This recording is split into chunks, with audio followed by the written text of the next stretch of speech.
the face that runs the place. Long live living. Goodbye and good night.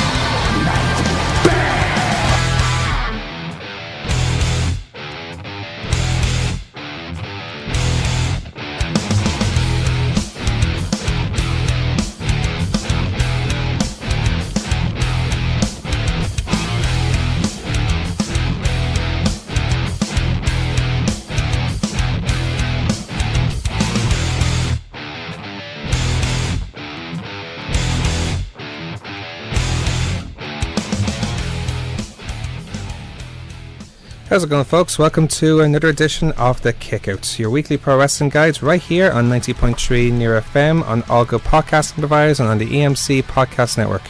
I'm Dave Cullen, and I'm joined by the only man who showed up to Trinity Brawl at July 7th, Daragh Maher. Daragh, how are you this afternoon? A little embarrassed, I'll be honest, Dave. How'd you? Tiny bit embarrassed. They've been talking about it for the hashtag 4 weeks. How could you miss that? I thought it was... I'm in 2017's calendar at the moment. What's that to do with anything? Yeah, so it's July 6th was on a Saturday, I thought. Oh, so you're going by last year's calendar? Yeah. Seriously? I thought it was a Saturday. Yeah. Well, how was it? Was anyone there? Did you see a match? Dave, because there was no one there. It was dark, right? The door wouldn't open. I stood outside the line. I thought, my first ever time being the front of a line of a wrestling show. I'll open up a can and I'll be ready for this. And 6 cans later, no one showed up. It's almost like a session. Yeah. The session, all for Daragh. Oh, well. Daragh's session. Anyway, joining us this week on The Kickout, we have a special guest, only our third special guest presenter. Joining us, he's the presenter of the newest wrestling show, radio show in Ireland on Dublin South FM from the Wrestling Beats, Andrew Loughran. Andrew, thanks for joining us here on The Kickouts. No problem, guys. Thanks a lot for having me. No problem. Happy to be here. Yeah, so you've had your show now for just over a month now. You've started now, so how's things going with everything there? Yeah, 5 weeks so far. I've done 5 shows, a couple of interviews. Alexander Dean was kind enough to be my very first guest. He was a really good interview. He's an open book. You could ask him anything. Yeah, exactly. Yeah, Sam Doyle came on recently too. So yeah, I really enjoyed the interview parts of it. They were my favourite parts. Yeah, no, so far so good. I enjoy doing it. Awesome stuff. Well, we'll give it. For this show, we're just going to do a bit of everything now, from WWE to New Japan, also local wrestling here as well. So, how are you fixed with all wrestling, not just WWE, but all over the world, even in local stuff? Local stuff, yeah, I keep up a lot. WWE, I keep up to the best I can on YouTube. My Japanese stuff, my Japanese ain't great, to be honest, but I'm a fan of it. I enjoy it, but I don't keep up with it the way I should. Okay, well, hopefully we'll have a lot of news concerning Japan this week, so maybe it'll keep you up to speed with everything anyway. So we're coming to you live from the FM studios in the beautiful North Dublin village of Coolock. I'll be here for the next 2 hours at least, bringing you all the latest news, results, previous rumours and more from the world of professional wrestling. This week's show, we'll be looking back from all the past week's action from WWE, New Japan Pro Wrestling's G1 special in San Francisco, OTT and the Trinity Brawl. And we'll also be looking at events coming up, such as Low Blows, Pro Wrestling Ulster, and Phoenix Wrestling, which is coming very soon as well. All that to come, but first we're going to start, as always, with the news. I hate to be the bearer of bad news. Also, good news, everyone. We're going to start with news concerning the All In show, which is rapidly coming up now. It's not that far away now, isn't it? It's creeping September in weeks 1st, by weeks. Yeah, just like 6 weeks away or something like that. Indeed. How have you been noticing all the stuff yourself now about the All In show that's coming up in September, which is run by the Cody Rhodes and the Young Bucks? Yeah, I really love the way they market it. It's so simple, just a picture of whoever is the latest, just with those 5 letters. It's really clever. No, I'm really looking forward to it. It's such a culmination of the indie scene. It was announced on Friday that former IWGP heavyweight champion Kazuchika Okada will be facing Marty Scurll at the September 1st show at the Sears Center Arena in Hoffman's Estate, Illinois. It'll be the first time they've ever wrestled each other in a singles match. The only other match that has been confirmed for All In as of now is Cody challenging for the NWA World Heavyweight Championship, which is currently held by Nick Almas. In the second episode of All Us, a YouTube series chronicling the lead up to the events, Cody said they have planned to start rolling out matches week by week, but didn't expect they would ever reveal the full card before the events. Details of where and when All In will air has yet to be announced, but Cody and the Jacksons noted last month they officially decided in favour of licensing production, and that will be broadcast in some capacity. They've also announced that Don Callis will be one of the commentators for the show. So of all the, like, there's been quite a good number of people announced so far. So what match would you guys like to see personally out of it? Like, so because Skirlin's Okada it's an intriguing match, and it's one we had never seen before as well. I think someone on Twitter mentioned it quite well when the match was announced. It was the match I didn't know I wanted to see. Like I never thought I wanted to see these two together against each other, but then that was announced. I'm all for it. I'm all in, you could say. Way. But in terms of who I want to see, God, that is a tough one. Just trying to think of who is. I'm still enjoying Cody Rhodes being out on his own. I'm still kind of on that train. I'm really looking forward to seeing what he does in the main event. Oh, did you hear the latest about the main event? You've been following it in terms of, like, Cody wanted to go for the NWA Championship against Nick Aldis, right? But he needed to win the Ring of Honor Championship, so because they wanted to do title for title. He didn't. He lost a triple threat match against Marty Scurll and Dalton Castle. Now, obviously, then Dalton Castle lost to Jay Lethal for the title, but Nick Aldis in 2 weeks' time has to defend his NWA Championship against none other than Flip Gordon. No way. Yeah. Oh my God! Imagine that. So, Flip wins the NWA Championship. Flip then does what he always wanted. He gets booked for All In, and he's in the main event against Cody for the NWA Championship. That's it right there. I want. That is brilliant. No, I want to see that happen right there. I'm all for that. Yeah. I'm all in. So there's no pun intended. So do you think Cody will get it? Will raise the title? I think it's something that he's destined to do. Strangely, it has to be the night. Considering, like, you know, he's following the footsteps of his dad, like, so I'd be well up for that, like, so. Yeah. It'll be kind of a better version of. Do you remember when they put that side by side? Do you remember Curtis Axel? They tried to give him a show a while ago, and they put that side by side picture of him winning the Intercontinental title and raising the same belt as his dad did. Yeah. It's going to be really powerful, I think. Absolutely. Yeah, absolutely. I'm all for that. Literally. But anyway, let's move on. Some news concerning the UFC, concerning Ronda Rousey as well. Yeah, as part of the International Fight Week, the UFC will induct their latest class into their Hall of Fame. A class that includes a current WWE star and a man that helped launch the organisation in 1993. This year's class includes Ronda Rousey, the former UFC bantamweight women's champion, heads up the class, now firmly entrenched, of course, in WWE. Ronda has essentially retired from fighting after becoming one of the most recognisable faces, male or female. Matt Serra is also inducted, now seen on Dana White's Looking for a Fight and heard on UFC Unfiltered. The Sierra Logo fight team founder pulled off one of the biggest upsets when he knocked out George St. Pierre for the welterweight title in April 2007. Art Davis is one of the driving forces behind the founding of the UFC, or Davey, I should say. Davey co-founded the group from UFC 1 through UFC. He wrote a book about everything that went into the first event and is still looking for his big thing today. I'm guessing that's an in-joke, is it? Must be. From the book. Probably. Bruce Conal, while unknown to the majority of MMA fans, the late Conal was key to how the sport was presented as the longtime producer of the televised product. And then for the fight of the year, or fight going into the UFC Hall of Fame, is Shogun Rua against Dan Henderson 1. In one of the best fights in UFC history, the first meeting between Shogun and Henderson took place at UFC 139 in November 2011. That was a hell of a fight. Did you guys see that fight? No. Yep. Oh my God. You a big UFC fan, David? Well, I was a huge fan a few years ago. I've sort of gone more to wrestling after a certain period of time. But I was back then. I was a fan when Chuck Liddell was champion. So like pre-McGregor era, like well before pre-McGregor. Like it's kind of funny because I tease my brother about this all the time. He only got into UFC since Conor McGregor, but since then, and he went to Vegas to see one of his fights, and he's like, "You better come back a fan, or I will." Yeah, it's weird. You're doing it backwards. And he's more of a fan than I am now. So, are you a big UFC guy too? Not a huge UFC. I'm in and out. Casual. I'm a very casual fan. When the big fights are on, that's when I'll watch. I'm not one of these guys that will watch every single event. The every fight week. nights and the I'm not one of those guys. But I was going to bring up something. You were talking about the McGregor thing. Did you happen to see that video that's been going around Facebook and Twitter the last couple of days?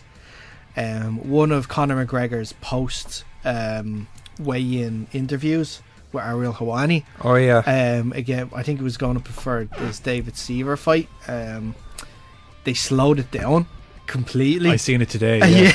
I've yet to see it, but I know the video talking about what happens. It's so good. It just sounds so much like any sort of like drug user, homeless man, junkie that you'd see on Dublin. And because he's quite gaunt looking in that, because he's he was cutting a lot of weight, he's quite gaunt looking. You actually would, if you didn't know who Conor McGregor was and you saw that video, you'd think it was just some random like drug dealer or like he came straight from the shipyards. Oh. He looks like a dead man. He came straight from the bag of heroin. That's where he came from. Either that or he walked through the desert and he looks like that. So it is Las Vegas. It's a brilliant one. But I think, like, since we're talking about UFC, should we mention the certain appearance by a certain champion? I can't wait to talk about what went on. Yeah, absolutely. Can we talk about the fact that Brock Lesnar did a promo? That's the biggest thing for me in this whole thing. Brock Lesnar did a promo in a UFC octagon against Daniel Cormier. He hasn't done one in 15 years in WWE. See, that's the thing. Certain environments search certain people. It's like best example I'd say about Chris Jericho. Right, as much as we love Chris Jericho and his list in WWE, he's the best thing since sliced bread when he's in Japan. But he still does promos in both. But he's so much better in Japan. Is what I'm trying to say. Oh, of course, there's Brock, who's so much better in UFC by doing his own thing instead of letting Brock talk for him. Not Brock, Paul Heyman to talk from. And the most horrific pair of cowboy boots I've ever seen in my life. That was Brock was wearing. He was. Look back at the clip. Did you see? The first push that he did on Cormier? Yeah. Did you see his trainer then run up behind him? Cormier's trainer. He's like half his size with a death wish. Oh God. Cormier cuts a hell of a promo as well. He does. I did like people were slagging him over it, but saying the push me down, Brock, push me down, get slept later. Yeah, I liked that because he sounded exactly like from Rocky 1 and 2. He sounded like Apollo Creed. Exactly. Yeah, like actually, I never thought of that. So what you're trying to say? It's Apollo Creed against Ivan Drago. He's literally because it's literally like. He's so much bigger than him as well. He was rumoured to be Ivan Drago's son in the upcoming Creed 2 film as well. That was a strange. That was going to be a strange rumor. Have you guys seen the trailer for that yet? No, it's out. It's out. Oh my God! You don't see Drago's son. You just see a guy with the shorts that says Drago going across it. Oh, but it's good. Who did they cast? I heard. I don't know his name. He's from Romania. He's some sort of. He's a fighter though. Yeah. Sage Northcote was trying out for that too. He he has got the look, hasn't he? Oh, completely. He's probably too. Is he too small to do that? No, I don't think so. Maybe in comparison to Michael J. Jordan, maybe, but I'm not sure. Michael B. Jordan. Sorry. So you're thinking of Michael Jordan? Oh yeah. Yeah, not the basketball player, the actor, like so. But yeah, like Brock DC. Yes. Yes. Do you want to predict we now? all up for this? No. Oh yes, I'm looking forward to this. When we think so, because I think Cormier can't beat him. He will beat him. Here's a prediction then for you, right? Okay? And I think Cormier could beat him too. He will beat him. Once he gets Brock on the ground, he'll destroy him. That's it. He's a much better wrestler. But getting Brock on the ground is the hard thing. That's the challenge. Do you think WWE might try cash in on this and try and get Cormier to be part of something leading up to SummerSlam with Brock? It depends because they're having a lot of they're involving a lot with TV deals, or there was part of news this week. So I think they'll give Cormier a front row seat to SummerSlam. If he's not involved, he'll definitely be a distraction. Yeah, you know what I mean. I think they give him a front row seat, that he'll be there He'd be there in the crowd's minds and stuff like that. What do you think? And I think it will build SummerSlam. I think if they gave Daniel Cormier the opportunity to appear on WWE television, he would have a heart attack. He is so... You've seen him. Have you ever seen him in the crowd and stuff like that? He was in the audience for WrestleMania 31 in Santa Clara when Rollins won it, and he's going mental cheering. I'd like to see it happen, but I don't think it's going to happen. If you remember this time last year when John Jones kicked, I know this is getting into a UFC podcast, when John Jones knocked Cormier out, knocked him out cold, there was rumours that John Jones was going to show up front row at SummerSlam. To answer the question, no, because I think they're very apprehensive with associating with UFC fighters, because Brock embarrassed them so badly this time 2 years ago when he was popped.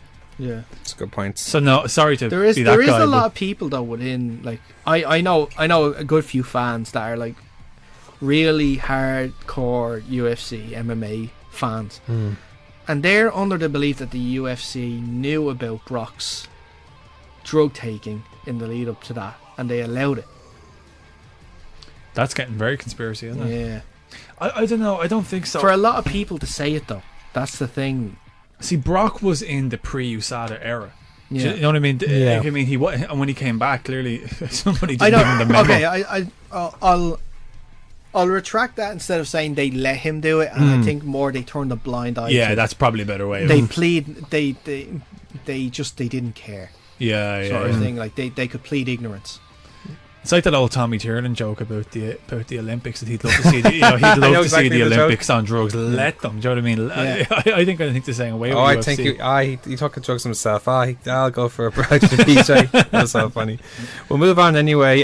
Some more serious news this week. Last Wednesday, former Ring of Honor wrestler Tyler Hendricks, aka Tyler Conrad Mullen, said on Twitter that she was taken off TV in 2007 due to refusing to have sex with Jay Lethal, real name Jamar Shipman. On Friday, Ring of Honor CIO Joe Koff released a statement at 5FOWonline.com via their PR company saying, quotes, "We are troubled to hear the allegations that surfaced that night on Twitter.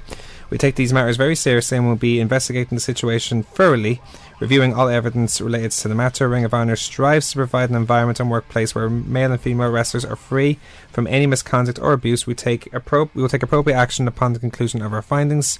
This statement was also provided by PW Torch, which ran a story about the situation last Thursday. Conrad Mellor made a formal statement last Wednesday via Twitter saying, quote, "I know this was going to be on wrestling sites. My name is Tyler and this is my statement. Authorities on my behalf have an ongoing investigation. I know I'm not the only one, and people that have known about the situation have been supportive. I'll continue to fight for what's right." Lethal himself issued his own statement on Sunday, prefacing his comments on writing that he doesn't want them to feel attacks on himself or his accuser by saying, quote, "Let me be clear, there is absolutely no validity of these baseless allegations. Throughout my career, I have sought to conduct myself with honour and integrity. I will never engage in any conduct that disrespects this business or the men and women in this industry." He goes on to say, "I'm confident that these unfortunate allegations will be proven to be completely unfounded at the conclusion of Ring of Honor's investigation." Conrad Mellon was part of the House of Truth stable with Shipman and Trude Martini during her time in Ring of Honor. She joined the company in 2015 and departed in April 2017. She has been active on the Twitter of the day since the allegation, retweeting fan support. So it's another sticky situation, and there's too many of them nowadays, isn't there? There is. I don't think there's too many of them. Well, for my liking, I think. Well, look, Dave, sometimes the truth hurts. It does. You know? Brutal, terror, brutal. Unfortunately, that's the thing. Like, the only way to stop it is to put it in the public eye. You know? People need to know that it doesn't matter what industry you're in. And obviously, because this is an industry... I see where you're coming from, Dave. This is an industry that we all love. We all love wrestling. Mm-hmm. We want to think that it can't be like this behind the scenes. We don't want to believe that. I'm not saying it's not happening. I'm just saying I'm so fed up of hearing of it. That's all. There's a lot of news stories. Yeah, I understand. But this is unfortunately even if it is true, yeah. and it's just like, God, there's so many of these things happening. We're in the time here and now where women and men, in a lot of cases as well, are finally standing up to the harassment that they've been getting. And I think it's the right thing to do. It is.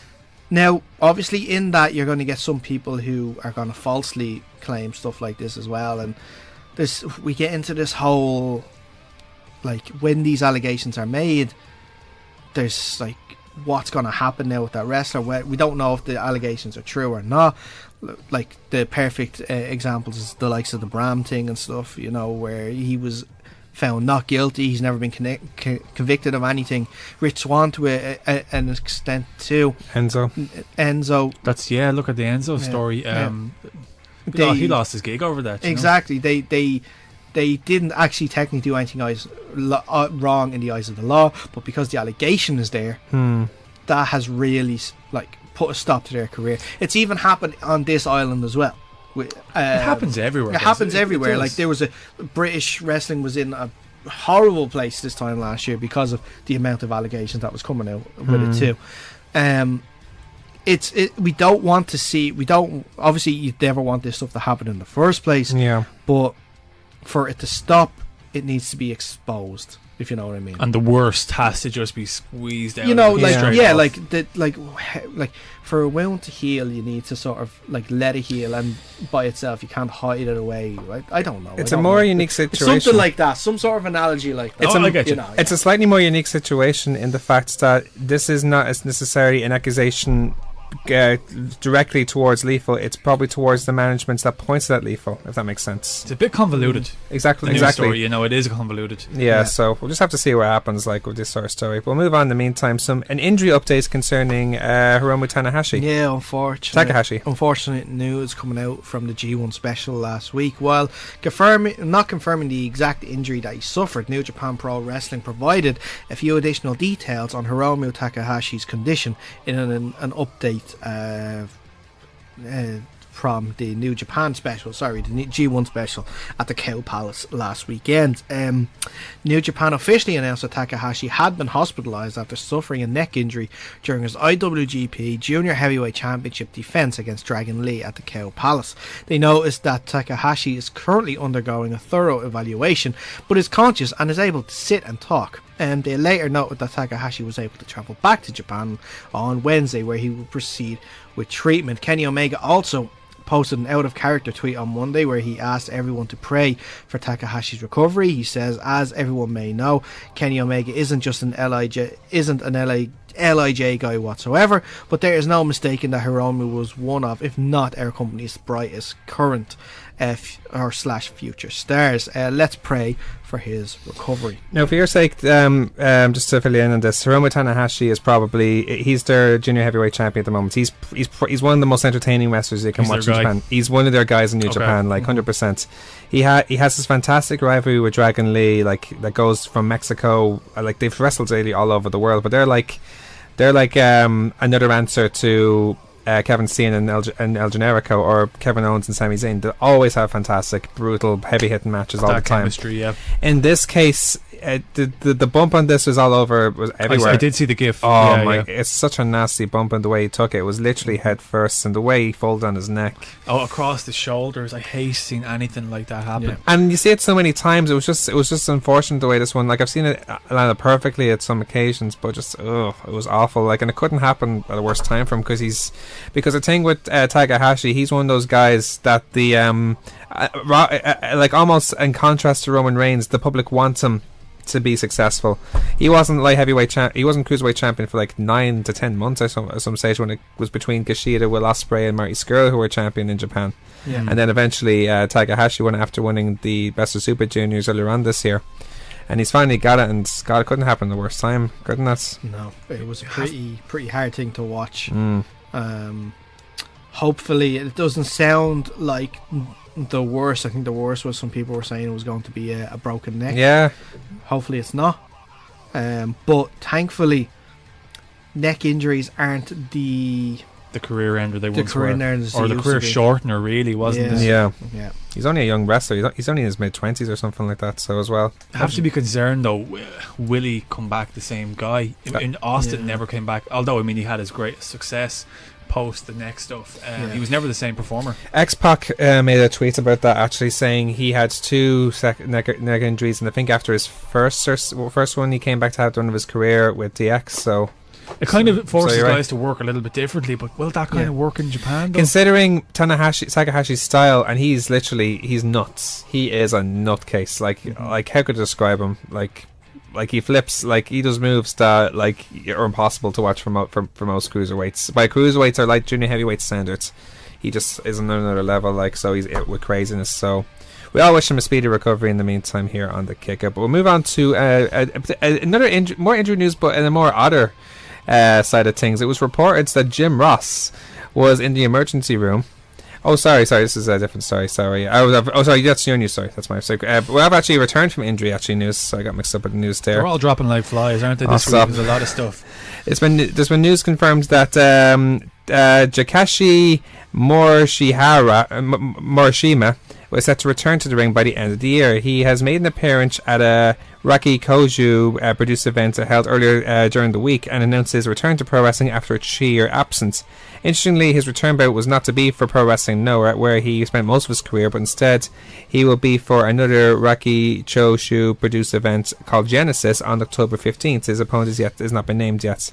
He retired back in April of 2017. A doctor told him that he had an abnormal high Jacatid hemoglobin, which is leads to diabetes, and he has had a retirement match set for December, but his contract expired and no longer had a retirement show for him. And since retiring, he's primarily been away from professional wrestling. Originally an All Japan Dojo graduate, he jumped with the rest of the roster to form Pro Wrestling Noah in 2000. He, after a run with Ring of Honor, where he won the World Championship, he also went back in Japan, had a successful career winning the GHC heavyweight title 3 times. Now, I'm really happy to see this, because I've seen some of his matches. I saw his match with Daniel Bryan when he was in Ring of Honor. If you go back to their Throwback Thursdays, the American Dragon days. It was more his Bryan Danielson days. Okay. Yeah, if you look back, Ring of Honor have plenty of matches of Throwback Thursday on their YouTube. Check out his match with Daniel Bryan. He's very similar style to Kevin Owens, where he's a big high flyer. He's a mover, yeah. Yeah, he's a mover. So I'm all for this news, but considering his condition, I'd still hope he's okay to get back as well. So do you know much about him yourself? Probably I don't. Yeah. I'm excited by this news, Bob. I'm intrigued to see how it gets on the ring. But now let's move on to that silly bit of injury news that we're talking about. It's been reported that Jim Ross was in the emergency room due to a rib injury suffered when his chair was knocked over in the spot where Jay White whipped Juice Robinson into the guardrail in their match in Saturday night's New Japan show in San Francisco. Ross was very upset that he said that on Friday night before the show he had asked New Japan's officials to keep the wrestlers away from fighting near the broadcast position, knowing the amount of fighting done in the crowd that they do on a semi-regular occurrence. Ross said the usage of the barricades around the ring that weren't connected, so they tipped over on contact. There should have been the case that he had to cancel 3 commitments this week due to what happened. He says that it was not a planned spot or any kind of work. Ross was diagnosed with issues involving both his lungs and ribs and was told to be cautious at the present time for fear of contacting pneumonia. The rib injury has led to significant pain when he moves, coughs or even yawns. Have you seen this, by the way? I'm guessing you shouldn't make him laugh either. Yeah.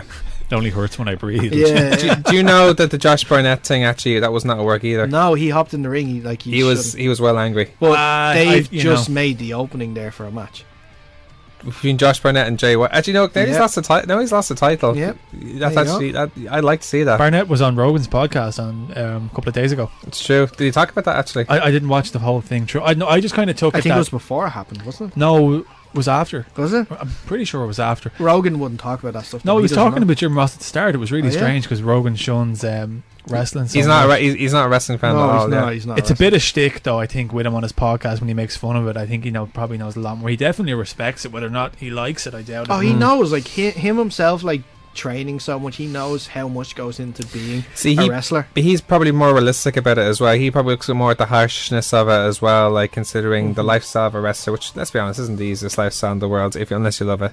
Yeah. But he's more looking at that sense of view, which is noble, but at the same time. To go back to the Brock thing though, I forgot to mention earlier, did you see when Brock was making his entrance at UFC? 226, he went up and said hello to Rogan on the live broadcast. I seen that, yeah. I want to do your podcast. Could you? I didn't even know Brock knew what a podcast was.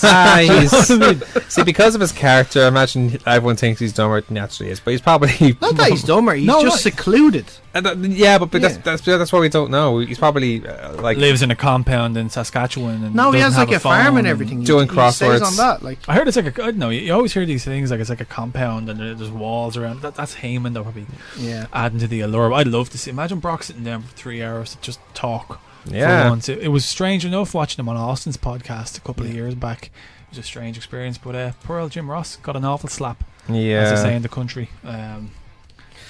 I hate to say this, but it is a bit funny. Where's my hat? Look, it's the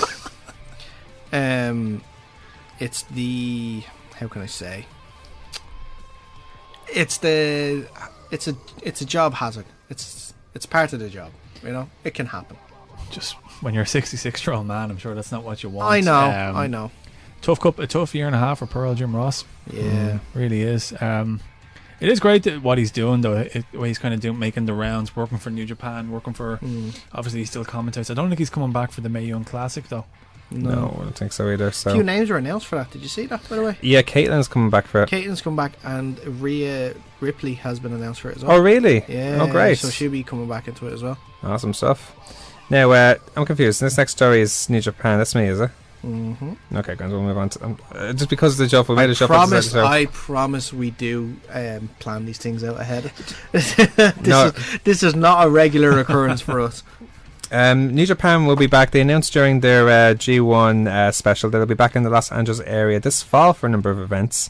New Japan Pro Wrestling President Harold Meeing announced last Friday at a press conference in San Francisco that the promotion will be returning at Long Beach this fall with Fighting Spirit Unleashed. That will be held in 3rd of September, and once again they'll be in the Walter Pyramid.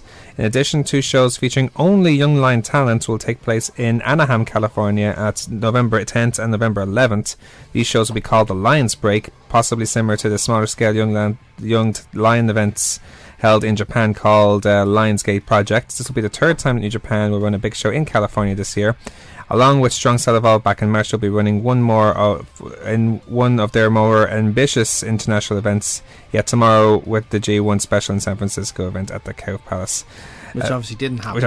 It already happened. Yeah, I like that Young Lion only show. It's a class idea, isn't it?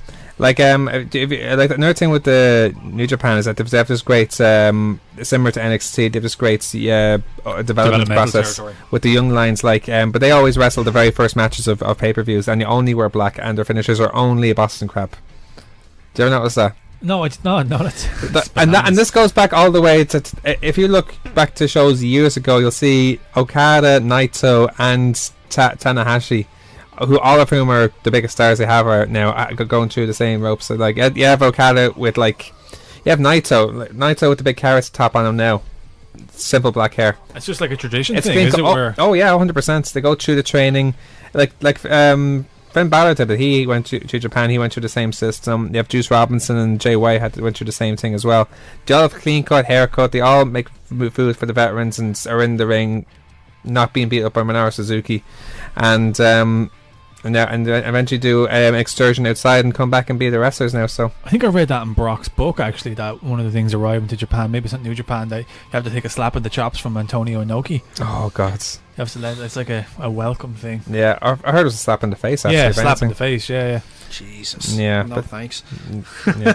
It's cool events coming up all the same. Some injury news now coming from WWE. Yeah, two WWE superstars underwent surgery in Birmingham, Alabama on Wednesday. Fandango had a left labrum tear, labrum, I should say, in his shoulder repaired, while Goldust had surgery on both of his knees. WWE.com posted articles on each of their surgeries and noted that they were successful. Fandango estimated that he'd be out of action for 6 to months having his operation. He wrote overnight surgery went well, very overwhelming to get so many nice tweets, texts, calls, etc. The surgery will be a thing in the past. The love is forever. WWE said Gold was expected to make a full recovery but didn't reveal further details on the type of surgery he had or when he'll be able to return. He also tweeted last night, "Hey everybody, letting you know both my knee surgeries went well. Ready to ride up out of here." I actually had a picture of the two of them in Birmingham. Actually, did you see that? Yeah. Yeah. If Goldust is in a lot of pain this week because he's like, oh no, my He two looks legs. terrible. Yeah. So hopefully they get back soon. Like I wonder what's going to be the story with Tyler Breeze now. The Fandango's not around. He should turn off his phone. I'll tell you that much. Yeah. In case he gets a call. Gets a call. Sorry, we had to let you go. I'd say Sorry. Goldust is held together by masking tape at this point. Bless him. Probably, actually, yeah. You never know. Maybe, who knows? Maybe see him in one more match before he retires, maybe, or something like that. So I think he'd love to have a match with his brother to finish his career. he'd love to. like leave WWE for that and just have love one more to. match with that. Yeah. Cody will look after him. Yeah, exactly. We're going to finish off the news with results from Pro Wrestling Ulster that happened last Sunday at their Live at the Compound 3 events. Our results are as follows. The Enterprise defeated Flight Modes. Sky James defeated Raven Creed.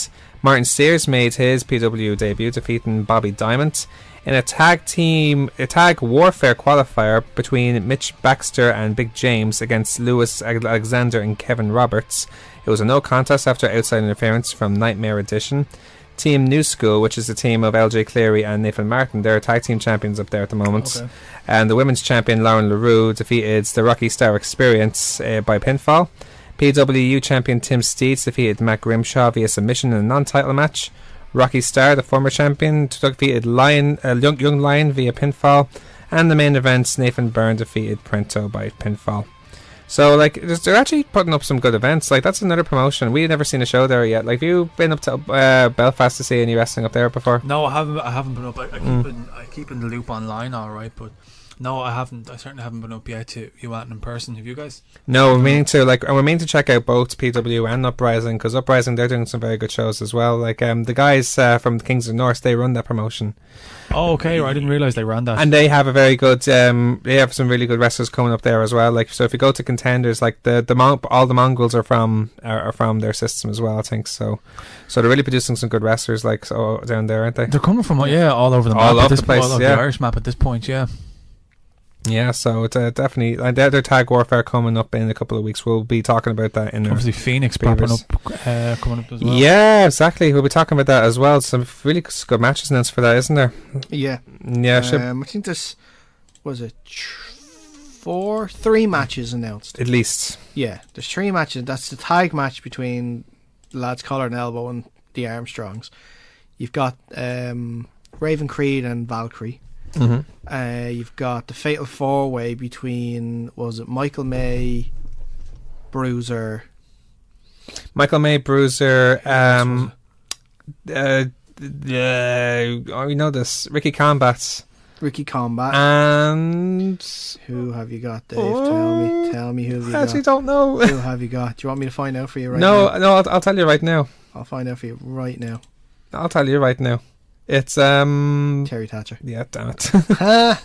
And then we have of course, Jay Money's going to be hosting it, That'd be interesting. which would be class. Yeah, And Jay Money's Jay Money. there's going to be in the Nick segment with Fabulous Nikki interviewing Billy Bedlam, so that should be interesting. Yeah.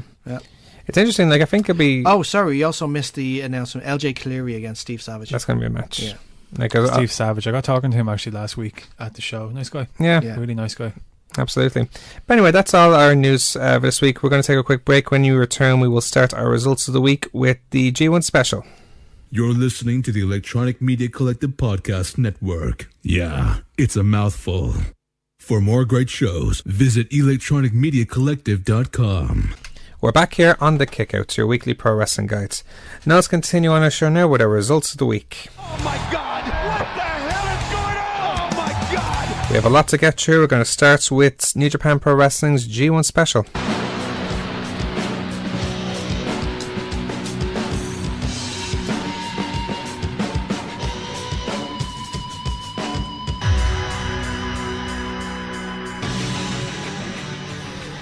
So it's another venture outside of Japan for New Japan Pro Wrestling for their G1 special in San Francisco. None of you guys have seen this show now, have you? So I'm going to have to fill you in with both. I got to see the highlights.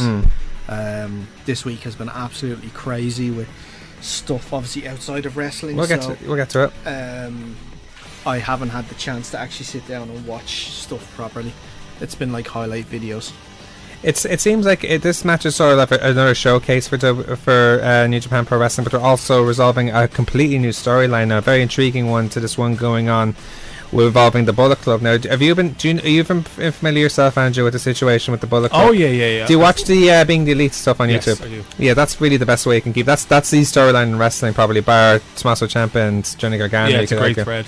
Yeah, so it's definitely one to keep track of. That's really the main story, but has a really interesting twist that's happening in this show. They kind of stood united at the end, wasn't it? For Well, you say that, but wait until you hear. Well, just to a degree, but there's also still friction. okay. So we'll get to it. The first match was a 10-man tag between Yoshihashi, Gedo, Rocky Romero, Sho and Yo from Chaos, and King Haku, Tamatonga, Tangaroa, Takahashi, and Chase Owens from the Bullet Club.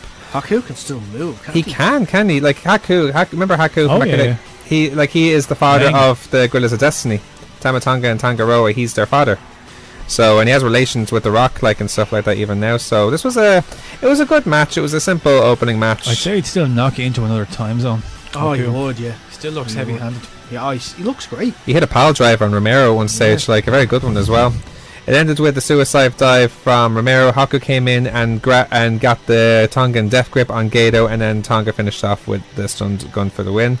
In a tag team match then, Tomohiro Ishii and Toru Yano took on Minoru Suzuki and Zack Sabre Jr. Both of them were fresh off a very successful weekend, Strong Style Evolved weekend in the UK the weekend before, where Minoru Suzuki regains the British Heavyweight Championship from Rev Pro in the UK, which they have links with New Japan. Yeah. And Zack Sabre Jr. and Minoru Suzuki are the tag champs as well, so they have all the gold over there at the moment. So, and the rivalry that Suzuki and can you imagine anyone like, are you familiar with Ishii and Suzuki? Yeah, no, all the names. I just don't follow it as closely as I. The as I rival. should. Can you think of a better rival for Suzuki than Tomohiro Ishii? No.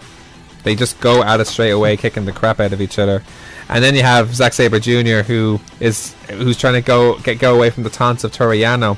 And the finish was actually cool, because Sabre blocked a low blow with his legs, and then did a European clutch to try and win. He blocked another one then with his legs, but then he's like, "Oh, I got you now." And then Ishii came in with a lariat, and that was that. As in blocking and putting his two knees together. Pretty that much, kind of yeah. block. But rather than go for a submission, that's how he beat him last time. Where he blocked a low blow and ended up submitting him with an octopus stretch or something like that. But as he was about to turn, Ishii killed him with lariats. No, I love the snap, how snappy it is over there, how hard hit. Yeah. The presentation of the Japanese. The interactions was brilliant in this particular match, though, so it was a pretty awesome match. He had Hiroshi Tanahashi and Kushida taking on Hangman Page and Marty Scurll in a tag team match. This was again another very good back and forth. Hangman Page, he's gotten so good lately. Yeah. So good lately. Like, obviously his stuff is very entertaining on Being the Elite, but see him wrestle, because you look at him, you think he can't do that. He does shooting star presses off the apron. Off the apron. Like, and the way this match was won, though, like, the Page hits the buckshot lariat, where he does like the Princess Seam thing over the top rope, and then does a clothesline. Like, just little things like that, which not many wrestlers can do. Like, in the end, he won the match and won the right to passage, which is like it's like a reverse tombstone, where he has the legs on the back. It's like he's going for an Alabama slam, but he ends up turning it into a tombstone. From the back. Yeah. And which way is the So head so his head is just like his arms are still in the way, so he can take the bump. Yeah. So he doesn't hit the heads, but it looks like he does. You know what I'm trying to say? Oh, okay, yeah, so that's his move. So it was a good match, though. High there. risk. It is high risk. Well, if you look at it and you look at the way he lands, it's not as dangerous as it seems. It looks dangerous, but it ain't dangerous. Yeah, that makes sense. Hiroki Goto defended his never openweight title against Jeff Cobb. Like, this was... Jeff Cobb is someone they should seriously keep around in New Japan. And it was a very good showing, like, from New Japan. Very enjoyable, and the crowd seemed invested. Obviously, it's American crowds for Cobb. Like, if you're familiar with Jeff Cobb yourself. Yeah. Like, very invested crowd. It was a good match, though, but Hiroki Goto is still the man who came out on top there. Some really good spots in this match where Goto was another one. Sorry, Jeff Cobb was one of these guys who's, again, he's very big, but he's very athletic as well. He can do shooting star presses off his feet and standing moonsaults as well, effortlessly. Like, he just glides in the air doing it. Kind of what the old what's his name, Uha Nation. Pretty much, yeah. He's trying to pull off. But he has links to Jim Ross. Ironically, was comparing him to Dr. Death Steve Williams, where he did an old Oklahoma Stampedes, where he did like the power slam into the buckle and then slammed him down to the ground. Just haven't seen that in years. Yeah. In the end, though, it was Goto who got him with the counters, Cobb outed the GRT, but then hit the version 1 and version 2 for the win, and Goto retains the title there. For the heavyweight tag team titles, the Young Bucks defended their titles in a rematch from Dominion against Evil and Sonata, the former champions.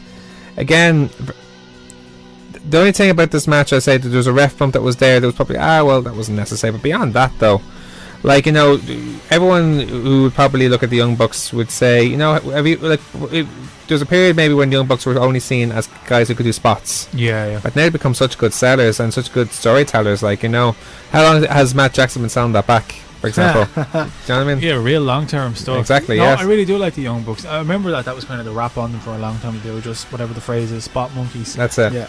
No, I mean, they're great characters as well, though. That's it, yeah. They're really getting good lately. The Very match, savvy, too.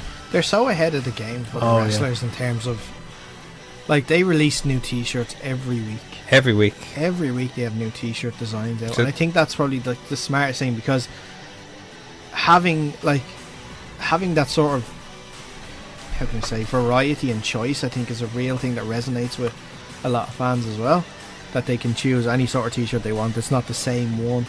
Supply and demand, you know. Exactly, and like they have their own Funko Pops and stuff. They have their own YouTube series, which no one else had before, and they stand on their own. Yeah, and now they're lucky in the sense that they have these promotions like New Japan and obviously all the indies and Ring of Honor as well, that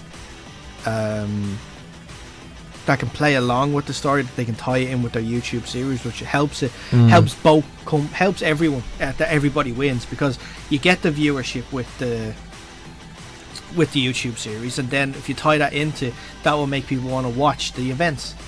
So it's genius by them, and it's even better from the promotions that they actually agree with it. Oh, very business savvy. Very. Absolutely, yeah. This match ended where Sonata wiped out Nick to the floor. Matt countered Everything is Evil, hits a super kick. Super kicks on Sonata, follows as he flies in. The Meltzer driver finishes Evil for that match. And they always have great matches. Like, that's a rivalry that I want to see continue. Like the Bucks and Evil and Sonata. I said I'll never after get bored the of it. Dominion show, I was like, this is not a rivalry that I'd be upset to see continue. Yeah, long may it continue. Yeah. Kazuchika Okada and Will Ospreay took on the team of Tetsuya Naito and Bushi. Now, I think this is just this was sort of a lot of people saw this as a very disappointing match, in the sense that a lot of people saw this as Naito and Okada having sort of a night off, so to speak, and just letting Bushi and Will Ospreay do all the good bits, if you like. You know. Well, I think they have to sort of with the G1 coming up soon. That's they have to sort of true. keep them safe, but saying that, to Not be give fair, too much away either. Like, exactly. Considering they're both favourites gone to the G1 though as well. Yeah. Certainly, like Okada would be the guy I'd pick to win off the top of my head anyway. So for the G1. Yeah. Yeah. It's really only that name you always hear knocking around in that regard. That's it. Yeah. This I might have someone else, but yeah, we'll get to that.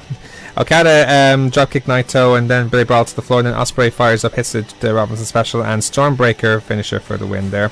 Now the match for the junior heavyweight tag team, the junior heavyweight championship between Hiromu Takahashi and Dragon Lee. This was such a great match, and it feels like it's almost the whole injury now has eclipsed it, which is unfortunate, isn't it?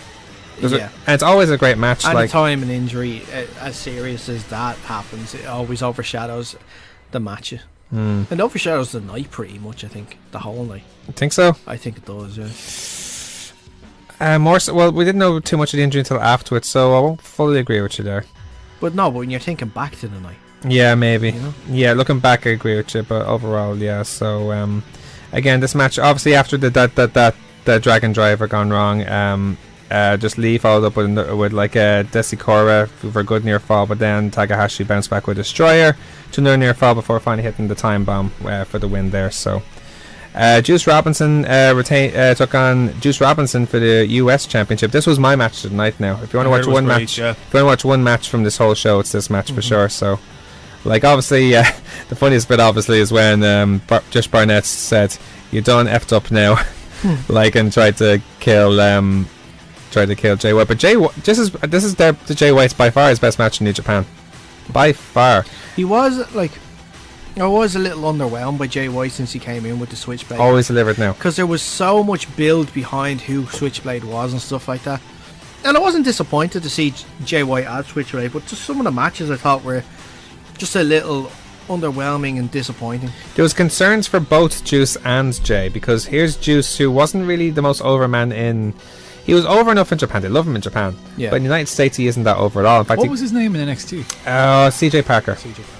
That whole His old hippie phase, like, or something like that. That's stuff, it, yeah. In this case, he was not the most over person in the United States. He had a whiff of Reigns of him, if that makes sense. Okay, a whiff of Reigns. Say no more. I think they just see him, they just remember him as the failed NXT guy, so... Yeah, but in this case, they were well behind him, and White's got some proper heats. Yeah. Like, not so much from the JR thing, but from impersonating them and trying to exploit them and stuff like that. Yeah. So for me, this match, he feels like a rising star now, and here's White continuing to evolve as a improve this game, because he was a ruthless heel, a really ruthless heel. Like all the tactics he tried to use, and it really helps both men's momentum now going into the G1, because I can't see either of them winning, obviously, but certainly I can see. I think they're going to be facing each other. I think. Who's your pick again? Oh, Mike picks Okada. Yeah. But certainly they're going to I feel like there's always someone there that's a dark horse that will do well. It could easily be either Jay or Juice. I reckon more Jay. I feel that could be his time to come up, but who knows, it could easily be Juice as well, especially now with his momentum in the US title. True, yeah. So and the main event, Kenny Omega against Cody for the IWGP Heavyweight Championship. This was it was actually a really, really good match. It ends the situation now with Cody now. It's the blow off, really. It's a blow off, really. Yeah. The match ended where there was actually a lot of good spots in this match. Like there was a lot of weapons used. There was a spot where Cody superplexed Omega off from the ring, from the ladder all the way down to the ring. That was a hell of a suplex. Seen the gif.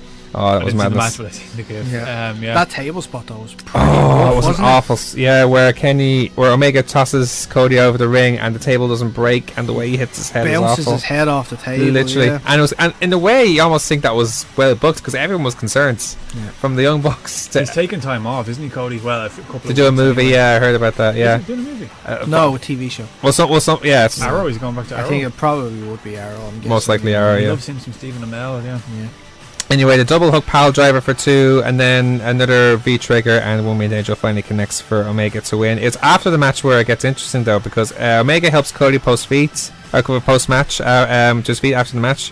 Cody leaves and he brags about the whole performance of everyone in New Japan, but in particular Cody. And as they celebrate with the rest of the Bullet Club, Tama Tonga attacks Omega from behind. And takes him to ringside and then takes off his Bullet Club shirt, and then Haku and Loa join him as well. Almost all the rest of the members of Bullet Club then try to intervene, and here's Tonga going to everyone, "Who are you with?" shout and stuff like that. Then Cody limps his way out, Tonga handing him a chair, but he attacks the Tongans before Haku pile drives the bejesus out of him. And they leave. Then I don't know what the name of the T-shirt was, but it seems like now they're under a shooting. I don't know. Firing squad. Firing squad. That's the one. So it's like a split, a kind of a branch off, is it? Yeah, it looks like it's a Wolfpack sort of situation. I like it though, and I like that it's with Tama Tonga though, because he's been in that position where we don't know where he lies, and now it seems like but he's like the old guard anyway. Exactly. He's one of the original members. Yeah. The only person who wasn't there was Bad Luck Fale, but imagine he'd be on their side as well. He sent out a tweet saying F them. F them. Hashtag firing squad. I think he's part of the firing squad. That's imagine that though, Haku dropping pile drivers in 2018. Joe. I know, there you go. right? Keeping himself out there. That's it. It's awesome. It's definitely awesome going. But anyway, that's our review of G1 Special. Now let's move on to some Irish previews with the Trinity Brawl.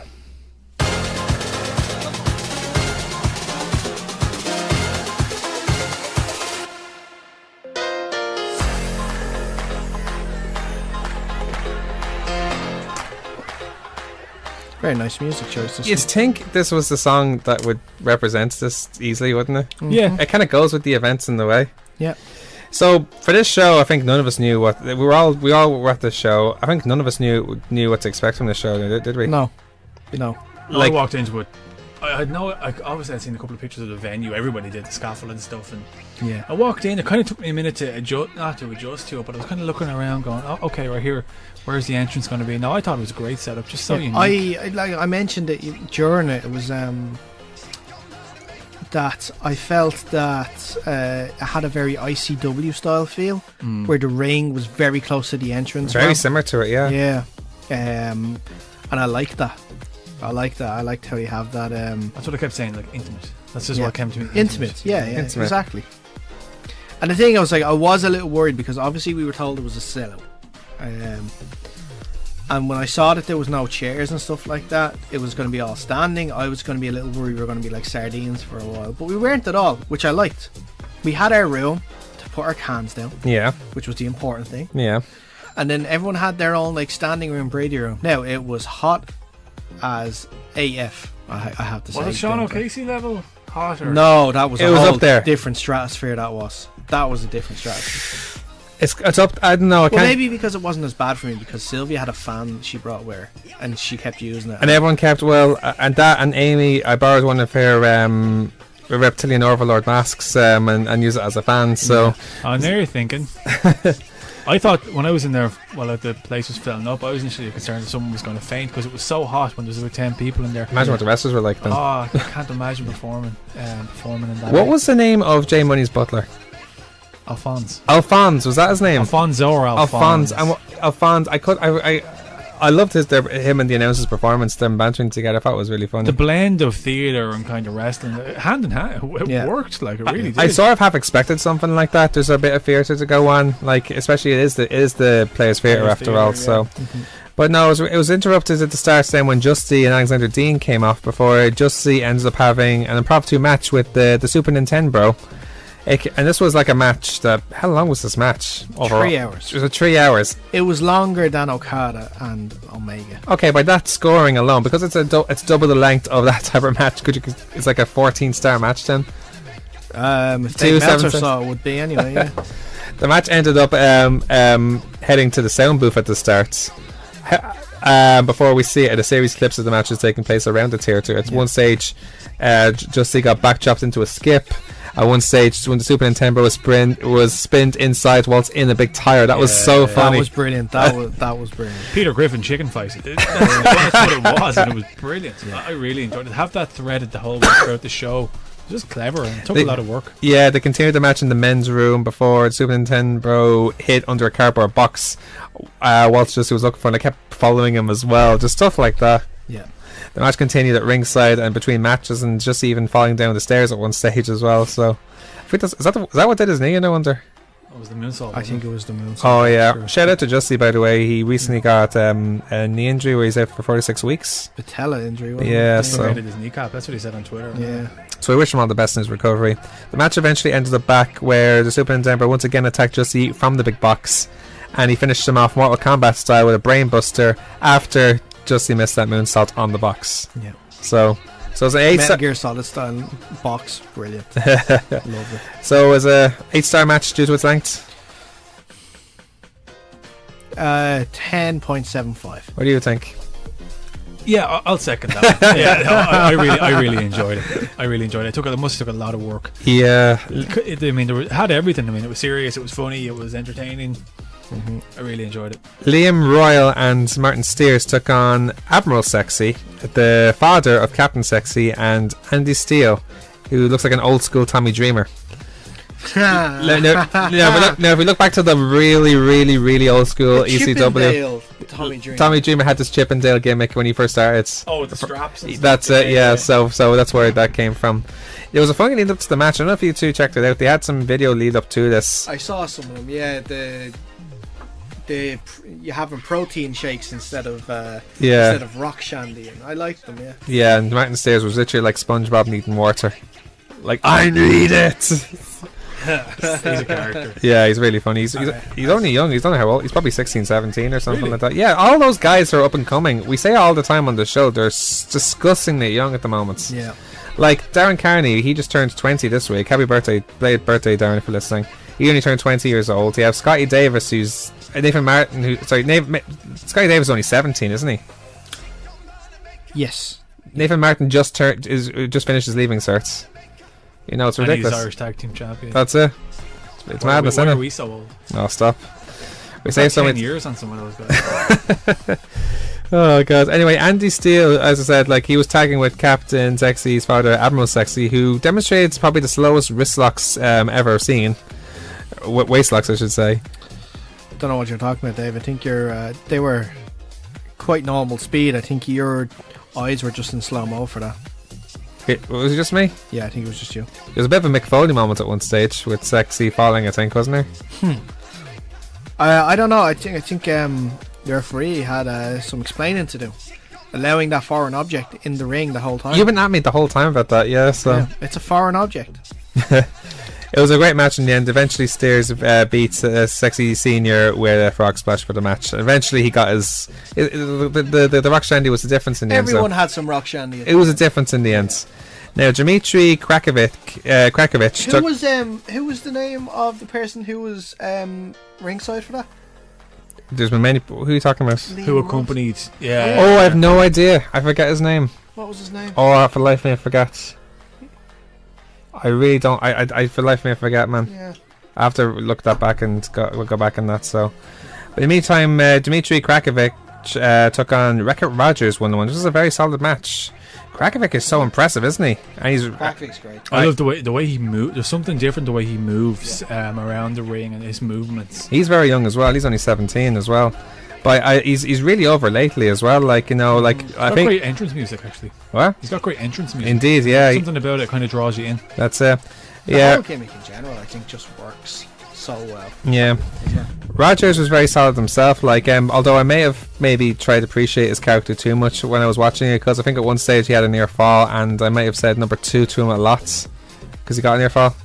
Yeah. Two. Yeah. Get it? I think there was other. I get it. Yeah. Thank you. Yeah, Penny has yeah. dropped.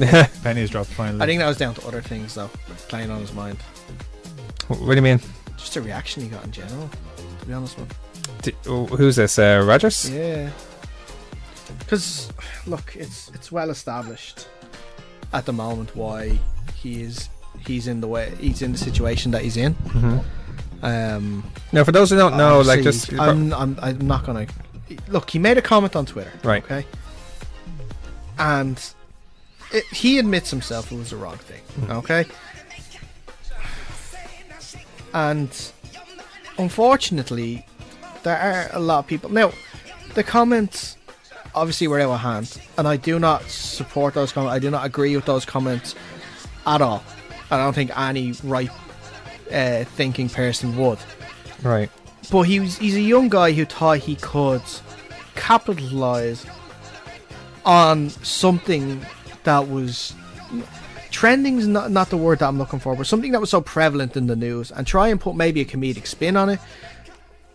It was an attempt at humour which failed. Yeah. I'm getting on his part. Right.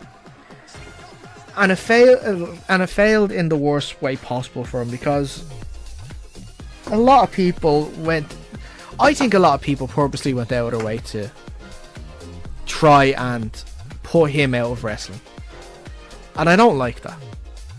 I don't like the fact that it's been God knows how many months since the tweet went out. Well, we We retweeted his thoughts on the matter just recently in our Twitter. So his overall thoughts in the last 6 months about the whole situation, where he just didn't like, on the back of that particular match, which I thought was a solid match, but look, he didn't particularly enjoy. The absolutely crazy thing is, right, all of us, right, now I'm just assuming here, but all of us have said stuff in the past that we'd regret.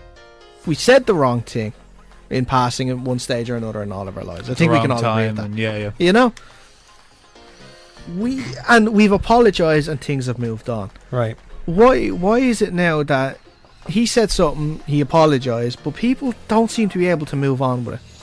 And I don't like that.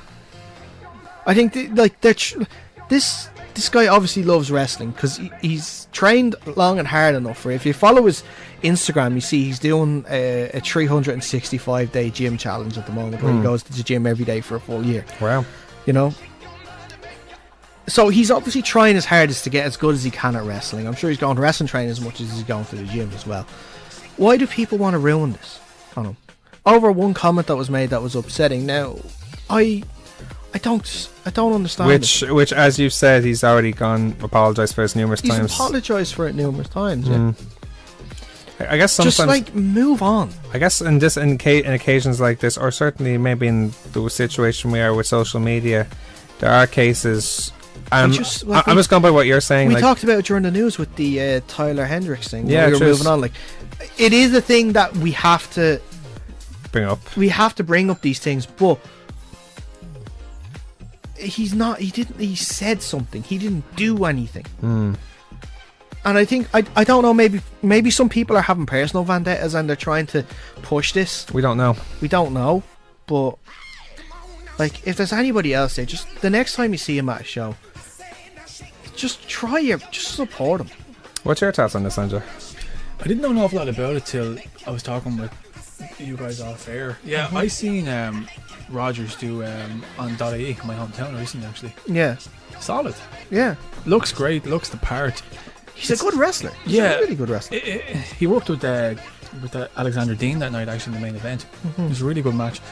I agree, and I don't know an awful lot about it, and I'm not passing the buck. But if you make a mistake in any walk of life and you apologise for it sincerely and look somebody in the eye or whatever kind of means, it should be accepted if it's genuine. And it sounds to me, and I read the post that you guys retweeted too, it seemed very genuine to me. It should be accepted, you know what I mean? Yeah. And all parties should be able to move on. Exactly. Trying to destroy somebody's personal life and professional life over a mistake. But there's and you hear of numerous stories where there's other people, and I'm not saying like there's other wrestlers, but there's people saying like in similar situations, maybe in other professions, where they've said something and they're having their career ruined. Where there's other people that have done worse, and they're still getting away and still in the eye of people, like the good eye of people. But they probably have done worse.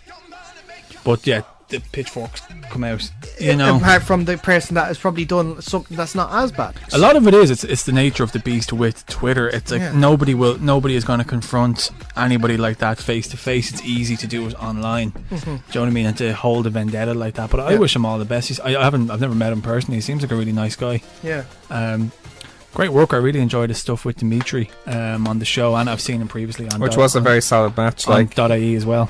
Yeah, the match ended with probably that cannonball that Krakovic can do. Like, you know, he literally kills people when he does it. Get some height on that. Do you see the gif afterwards of his corkscrew moonsaults? Yep. Or his corkscrew senton? No. Oh, the technique of how he does it is crisp.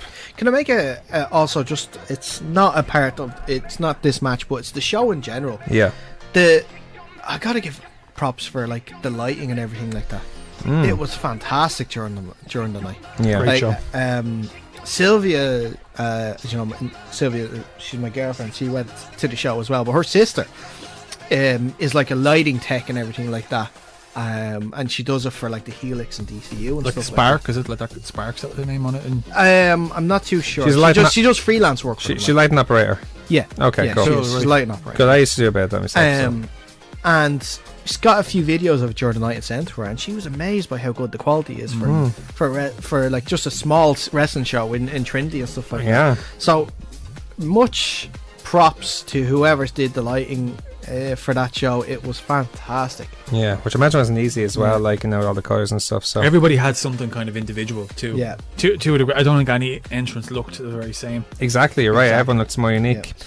There's certainly a lot of entrances in the match after that. A 6-way women's match between Debbie Cattell, Emil Lanzi, Raven Creed, Valkyrie, Dottie Bell from Glow, and the Rhea O'Reilly. Apparently it's Rhea O'Reilly's first ever match in Dublin. Rhea O'Reilly got, I think, the pop most of the nights easily. Yeah. It was surprise. I think she got the best reaction of the night. There's a lot of people who came down from Belfast, so that's probably why she got a reaction. But I think there's actually a lot of people from fans. A lot of those fans are really the hardcores of Irish wrestling at the moment. Like, certainly, like, really appreciate it. Exactly. Yeah. So they go all over the country for it. Like, you know, from Belfast to Cork and Dublin and stuff. So she's more well known than certainly by that crowd. Like, if you went to an OTT crowd, maybe not so much.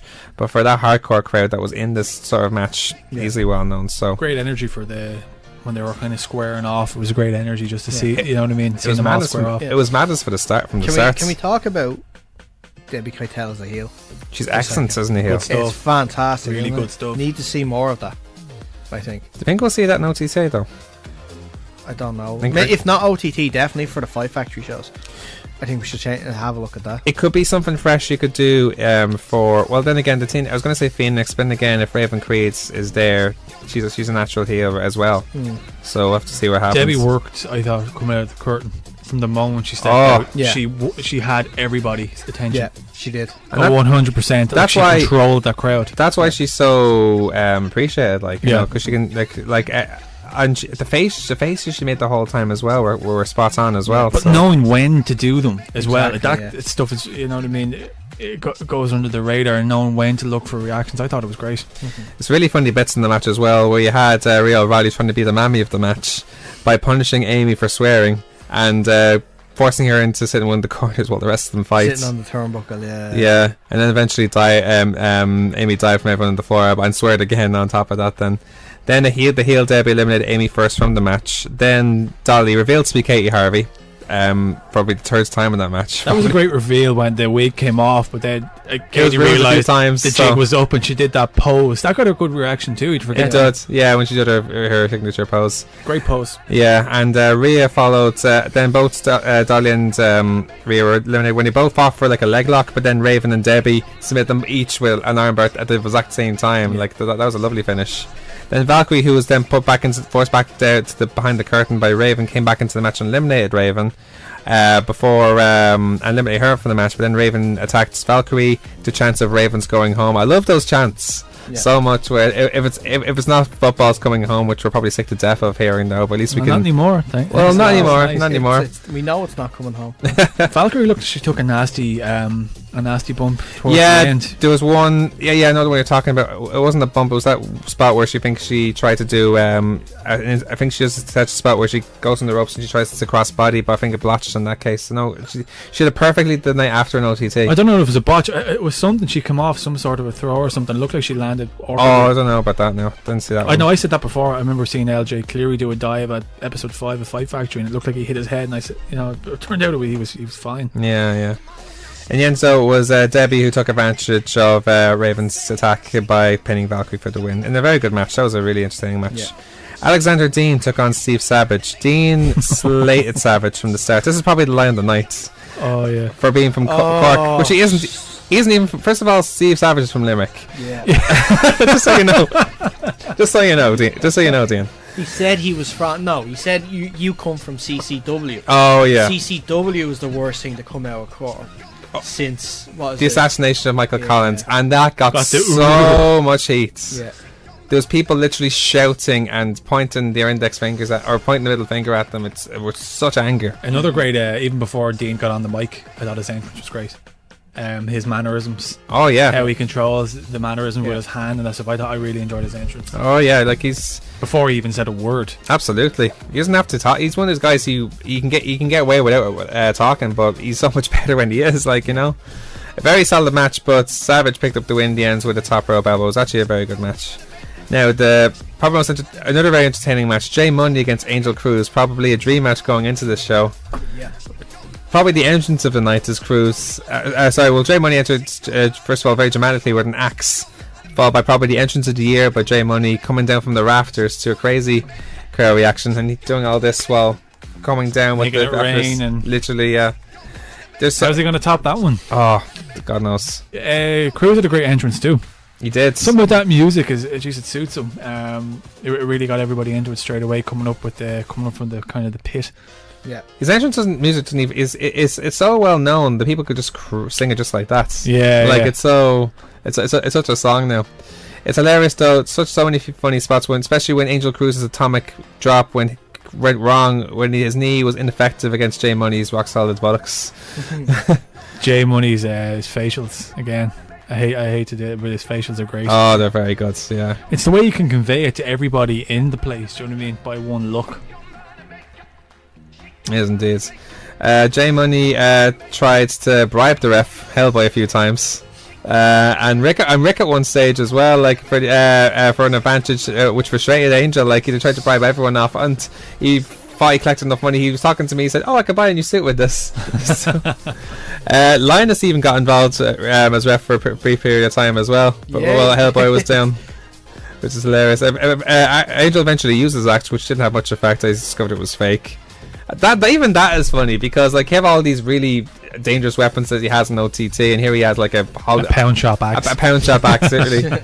In the end, it was Angel who eventually won after Cruz countered. After Cruz countered Money's $1 billion booty with a cradle, and the two had a nice kiss of respect after the match. But it was an awesome match. And the main event, Paddy Morrow, Suicide Machine Morrow. Yeah, back in Suicide Machine attire as well. Oh, that's cool. I like that. Yeah, took on with Scotty Davis and Phil Boyd took on Morden Hype, but Eddie Sideburns is the guest referee. Now, if you don't know Eddie Sideburns, he's probably the biggest Morden Hype fan there is. Like we had Morden Hype here for our last Prediction League video, and that's all they were talking about. I don't know how they met or something like that, but it must have been through Twitter. I think he came over to a show when they started talking stuff like that. He's just a guy that he just loves wrestling. Yeah, he's from Scotland, isn't he? Yeah, I think so. Yeah, so just loves wrestling. Paddy, you wouldn't even think doesn't wrestle that frequently anymore. He's so sharp. Like that, it's true. Why so many people like see him as probably the most naturally talented wrestler ever in Ireland, and when you see how well he still moves, like it's really like it's almost effortless what he does. Like lots of really good wrestling from Scotty, especially, like, and plenty of dives from everybody. But it was Phil Boyd who played the heel so well in his match. Yeah, Phil's got the character. Getting into Scotty's face, like, and all that stuff, like. And eventually everyone turned on him in the end for Boyd, after Boyd kept annoying Scotty, and ended with Morrow hitting his swanton on the Boyd for the win. Need to see. I want to see that at Grapple Game 6. Scotty and Phil. Scotty and Phil. That's a good match, actually. I Yeah. want to see that match now. Scotty's a machine. Yeah. I seen when Paddy was making his entrance. I made sure I was looking at the Morden Hype boys. I seemed to get a kick out of watching Paddy come out. I couldn't wait to see Paddy Moore back in the ring. I really couldn't. I know he hasn't been gone that long, but to come out to the old Suicide Machine attire was a good throwback. Absolutely, yeah. So, and it was a class show. Like, here's the thing. Like, those type of shows are so unique, and we probably won't see another one for a while. And Dean did say to us, we had Dean here 2 weeks before the show. Yeah, I listened to that one. Yeah, it was good. And he said that this is probably going to be a once-off, and it probably is. But you know what? Because the Trinity the Players Theatre is only it's not going to be around probably all in the summer. They only use it for the theatre and for when the drama guys get back for when college gets back. If that's once a year, okay, like that's a good novelty to have every summer. If that's a possibility, if it's a possibility. If you do that 3 or 4 times a year, the novelty wears off. Do you know what I mean? As far as not the show, but as in the venue is so special. And the anticipation builds up for the next one after that show. It was already anticipated as it was, but imagine having the second version of that show. You know what I mean? Yeah. So hopefully. Anyway, maybe a yearly event or something. Yeah, like exactly. Especially with what they did on the Sunday, I think really helped too. That they gave wrestlers the opportunity to have some matches in front of their peers. They also had the chance for them to record new entrance music or entrance videos and stuff like that, which was really good. I only seen the match between John Bernard and Raven Creed. I think it's the only one that's been released so far. I saw a clip of they had Scotty Davis against Logan Bryce, and they did I'm Sorry I Love You. They did a tribute to Ric Flair versus Shawn Michaels. So yeah, it was an awesome show. That'd be Logan's last ever match, which is a shame. Yeah, absolutely. He's a very good wrestler. Yeah. So can we predict Trinity Ball 2 next summer? I don't want to predict it, but we'd like to see it happen. I'd love to see it happen. Yeah. I really would. I think a year, something like that annually is awesome. It's just something different. Yeah, awesome. On that note, we'll take a quick break. When we return, we'll continue our results of the week with OTT. Right after a short break. In the future, roving bands of comic book podcasts will savage the wasteland, once known as the Internet. One podcast, the Grawlix Podcast, may not be the biggest, may not be the funniest, may not be the most well-spoken. Wait, what was my point again? Oh yes, the Grawlix Podcast. Listen to it at grawlixpodcast.com. That's GRAWLIX podcast.com. We're back here on The Kickout, your weekly pro wrestling guides. Now let's continue our results with the weekly goings on in WWE.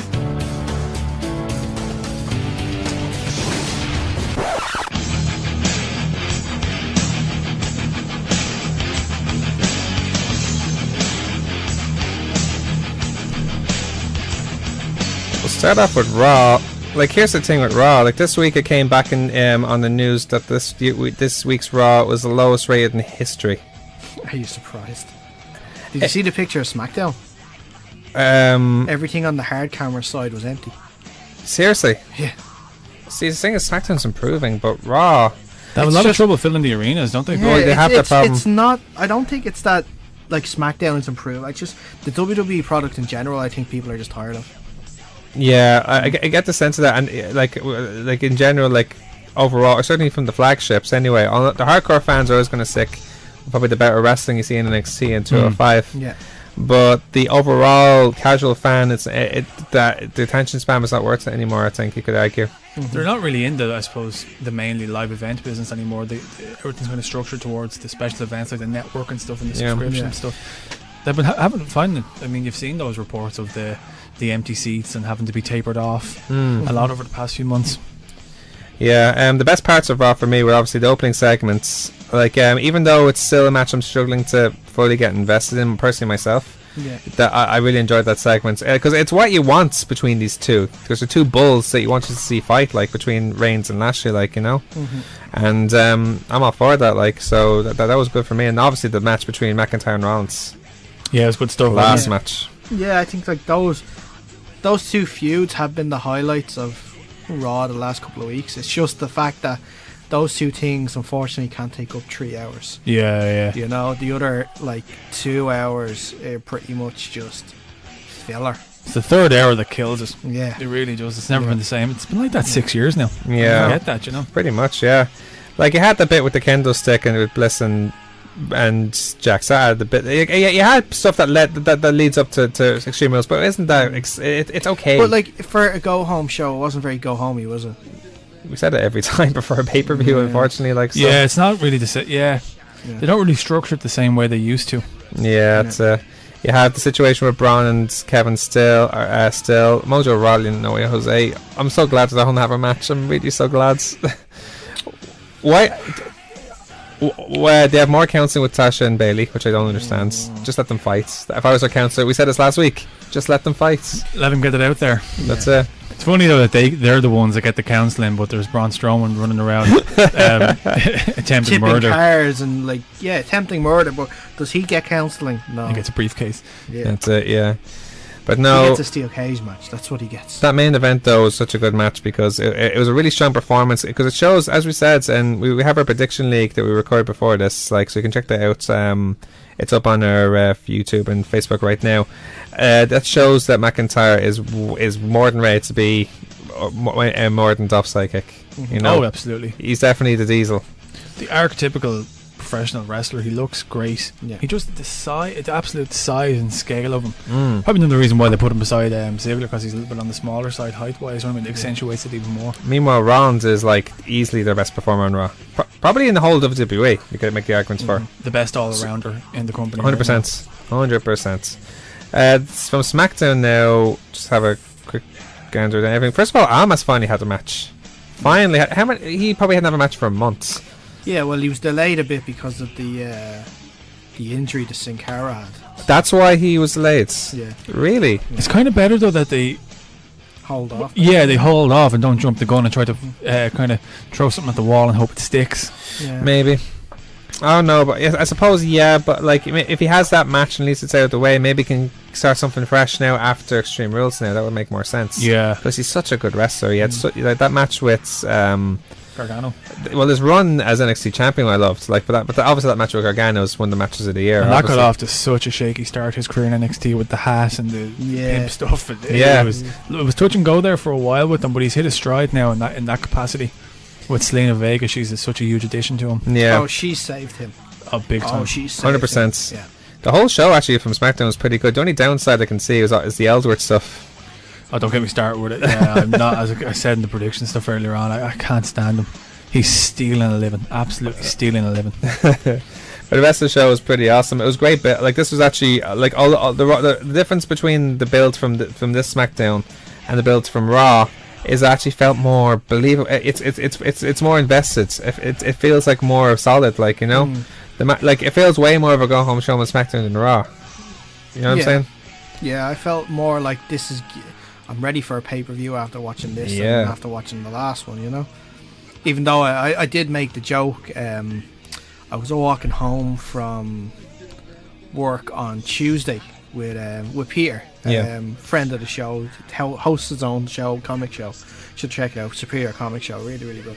But we were talking about, I think the news was announced that Nakamura is facing AJ, and I said so. I was like, you know how WWE are going to book this, don't you? And he says, no, how? Rusev's going to interfere. It's then Jeff Hardy's going to make the save, and they're going to turn it into a tag team match. What happens? Wow. Rusev interferes. Hardy comes down to make the save, makes a tag team. Teddy match. Longed. Teddy Longed. Yeah. It's very SmackDown, isn't it? It's very Very WWE.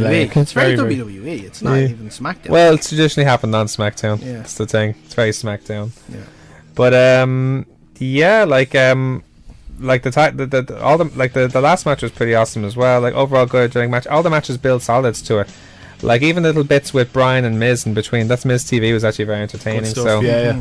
so it was pretty awesome. I think, yeah, like I criticised it last week with the humour with Kane and Daniel Bryan wasn't on point. It seemed a little forced. It was more on point this week. Was there ever a case when Daniel Bryan was able to set off the pyro before this week? I'm surprised they actually let him have pyro in general. Yeah. I wonder did that fit into the spreadsheet, Joe? Yeah, it was. Maybe they had to make Daniel pay for it himself. That's it. Let's go through 205 now. Are you familiar? Do you watch 205 regularly? I started watching it and I was turned off it pretty quickly after Enzo arrived. I had no time for Enzo I either. think that's the same as everybody. Yeah, it wasn't even the Post- character. Enzo couldn't work. Yeah. Have you watched any of Simon Gotch?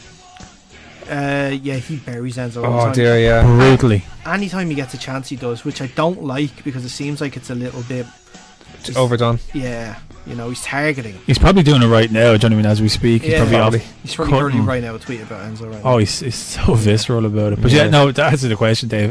Yeah, I do follow 205 Live, 100%. It's gotten so good. Well, certainly post Enzo, and since Drake Maverick has come in as GM, it's like a completely different show now. Almost like because the quality of matches they're having is It's performance based as opposed to 100%. As opposed to kind of character driven like it was with Enzo. it's getting up there. I dare say it's up there with the standard of maybe not up there, but it's close to the standard of New Japan The junior work rate. heavyweights.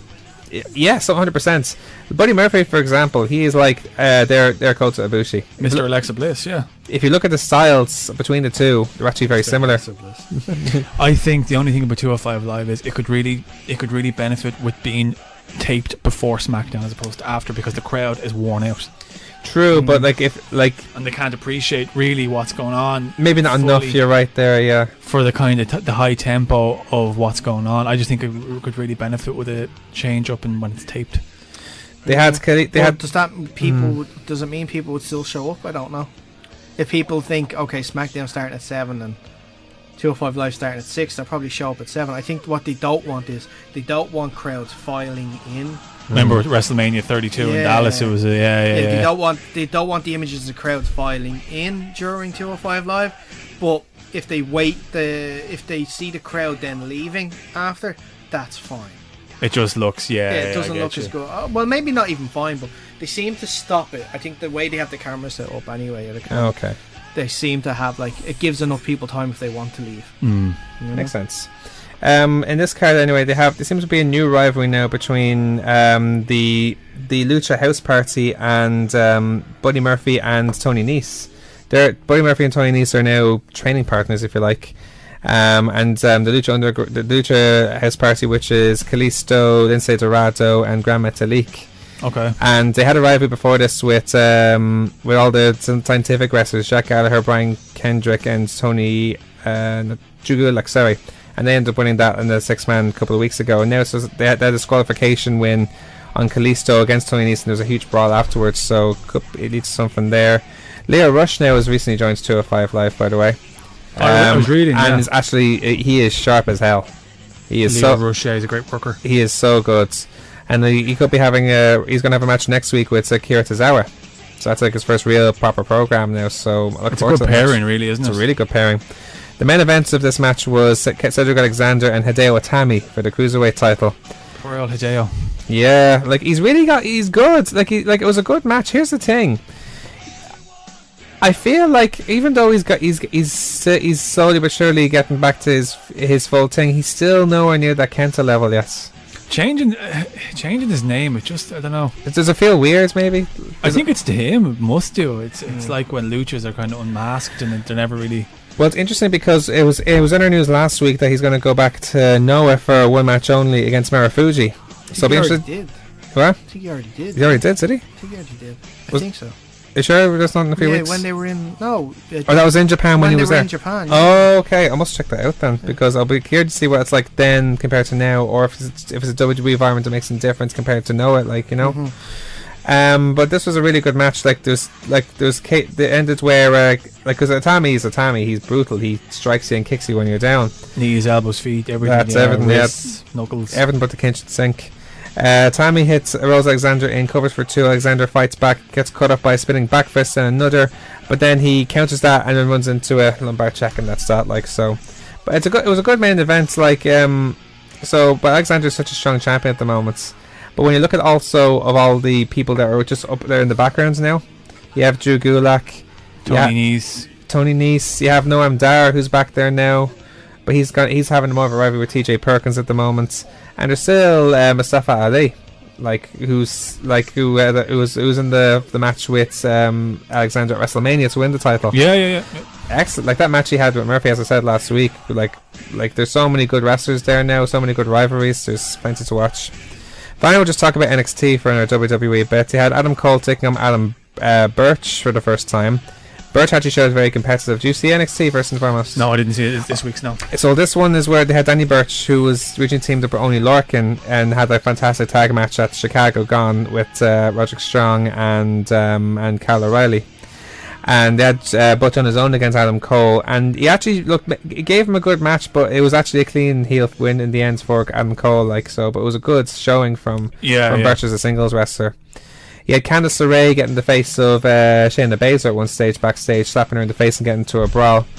You had Kairi Sane taking on Vanessa Bourne. Vanessa Bourne was one of these ladies who was also involved in the Mae Young Classic. But Kairi Sane actually showed a new finisher called the Anchor, where she has it's a bridging crab, but she bridges into it with her. Imagine the Muta Lock, except she has a sharpshooter instead. What a maneuver, as Vince would have said years ago. Can you imagine that? So a sharpshooter, but she's bridging it with her head hitting the ring. So it's like she's bridging. Yeah, I saw it. It's a very deep submission. I did see it. It was... I don't know how I feel about that just yet. It's a new finisher rather than the elbow drop, you know. Yeah, but why would you want to replace the elbow drop? It's not a replacement. It's an addition. She can't keep doing the elbow drop night after night on her hip like that. Do you know what I mean? It's not feasible. It's gonna wear her out. That's it. Yeah. It was a nice solid match, and after the match, Saint mentioned her intentions to go for the women's title now and Shayna Baszler, because she beat her before in the final, obviously. So there's more of a situation now between Aleister Black involved with this Gargano Ciampa situation, with Black saying that you cannot let Ciampa win this match. Gargano goes up to Black saying you cannot let Ciampa win that match because he'll be facing Black for the title in I think a couple of weeks. So Ciampa could be NXT champion soon. But then when Black enters the arena, gets attacked by Ciampa and gets laid out with that DDT similar to Gargano hits Chicago. So that's probably his finisher at the moment, that DDT. Yeah, that snap one. Yeah, probably, yeah. I'm looking forward to that, Aleister. It's going to be Aleister Black and Ciampa. Yeah. What was the little interaction with Gargano about? What did he say specifically? He was saying that you cannot let Ciampa be champion. And Gargano says and he was so persistent about it, even when Black agreed with it. He said, "Oh, listen, no, seriously, I'm not joking. You cannot let him win. I will." He was really saying, "There's no need to worry about it," and you need to worry about yourself. But he's so obsessed by him. He's so no, you don't understand. You cannot let him win. So he's really at him. Then for the main event, they had the rematch between Mustache Mountain and Undisputed Era for the NXT Tag Team Champions, and I didn't like this finish. It was I didn't like it. So what happened is Trent Seven's injured knee was targeting the whole match ruthlessly at one stage by Kyle O'Reilly, by the way. But O'Reilly locked in a figure four variation, and Bate looked concerned, grabbed the towel, and he reached for the tag. He was so close. He begged not to do it, but he was in tears and chewing the towel. And now we have new champions again. Yeah, tough one. Don't like the throwing in the towel thing. It's different. You see all the time where people will just walk into the ring and just break up the submission. Why did he hang on the apron? Like any other time, if that was a pinfall, he wouldn't hope and wait for his teammate to kick out. He'd go in the ring and you'd break it up. Yeah. Why is it any different for a submission? You know, I didn't agree with the finish of that at all. For me, this was the match of the week. It was a good match. For me, it was. I was just let down by the finish. Well, here's the thing. Like, it's textbook heel versus face booking in a way. Great psychology as well. That's what I like about this particular verse personally. Like he survived the onslaught, and in the end of the day, like it's Trent Seven's best performance in WWE, 100% for me. It was a roller coaster of emotion throughout the whole thing because it was his selling and his that was so beautifully done, and even the selling from Bates, exactly, and the selling for throwing in the towel was just, I thought, was excellent. It was different. I know it's not the usual stick. I know it's probably not the same thing, but it's almost like sympathetic, like babyface for Mustache Mountain. Like and the heels are just so ruthless at winning the title. So I thought this was excellent. So I thought this was great booking from WWE. But that's all our WWE booking. And on that note, we have to say goodbye to yourself, Andrew. You're in a bit of a rush to leg out here now. Gotta head on. But look, guys, I really, really appreciate you having me on. Before you go, just where can we find you on the Wrestling Beat? You can find the Wrestling Beat all over. It's on Facebook and the Wrestling B2 on Twitter. I release the show all over the social media pages on around Thursday or Friday. I've got interviews coming up with Sam Doyle. Awesome. Coming up too. Yeah. So all across, it's just called the Wrestling Beat on Twitter, the Wrestling B2, and I'm at Andrew Loughran 1 on Twitter myself. Awesome stuff. Well, Andrew, it's been terrific to have you on. I've always said, like, since we've started, like, and it goes from like Lobos to us in the way, like we believe in helping everyone in any department in wrestling. Like, you know, we're talking to someone like yourself who's starting a new show. I think is awesome. We wish you all the best in the world with that. Like, you know, I've listened to your show. I think you have a great thing going on, and I hope you continue. And I really appreciate the support from both of you guys and the advice too, especially Dave. I spoke to you about this a long time ago. You gave me a lot of good advice and tips, and you're the first one to extend the invitation, and I really appreciate it. No problem at all. It's been fun. It's been our pleasure. So thanks very much, Andrew, and we'll hope to have you on again soon. Thanks, guys. Cool. Anyway, let's continue on our results of the week, our final results of the week with OTT.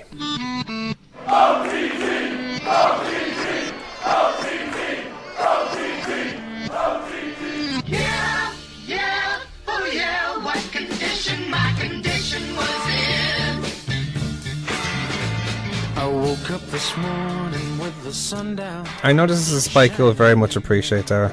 I love it. This is one of your favourite movies of all time. I love that film. Love the Big Lebowski so much. Yeah, so this show had a bit of a Big Lebowski theme to it. That ring really puts the room together in what is probably going to be the last show that OTT will ever do in the Tivoli Theatre. Shame. It's really sad. They had an opening promo video where they were showing clips of OTT's first show all the way up to now, and I'll be honest with you, I did shed a tear because it was emotional because they're showing they showed about not only like all the great matches that we've seen there from the likes of Marty against Matt Riddle, War Machine against Kings of the North, Ryan Smile and Pete Dunne.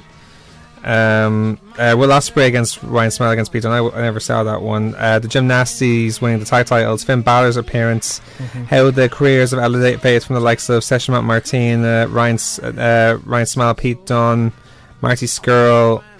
Like, you know, it is sad, and to see that all being gone now, it is a shame. Like, so, but at the end of the day, the show goes on. The show started with William J. Humperdinck and Tony Kelly announcing. Hold on. First of all, what match am I watching? Oh, excuse me. You know, of course, every time we do an OTT review, we also have because Daragh didn't see the show live, I did. We're going to present. We're going to do a preview whilst Daragh watches one of the matches live. We really have to get a sting for that.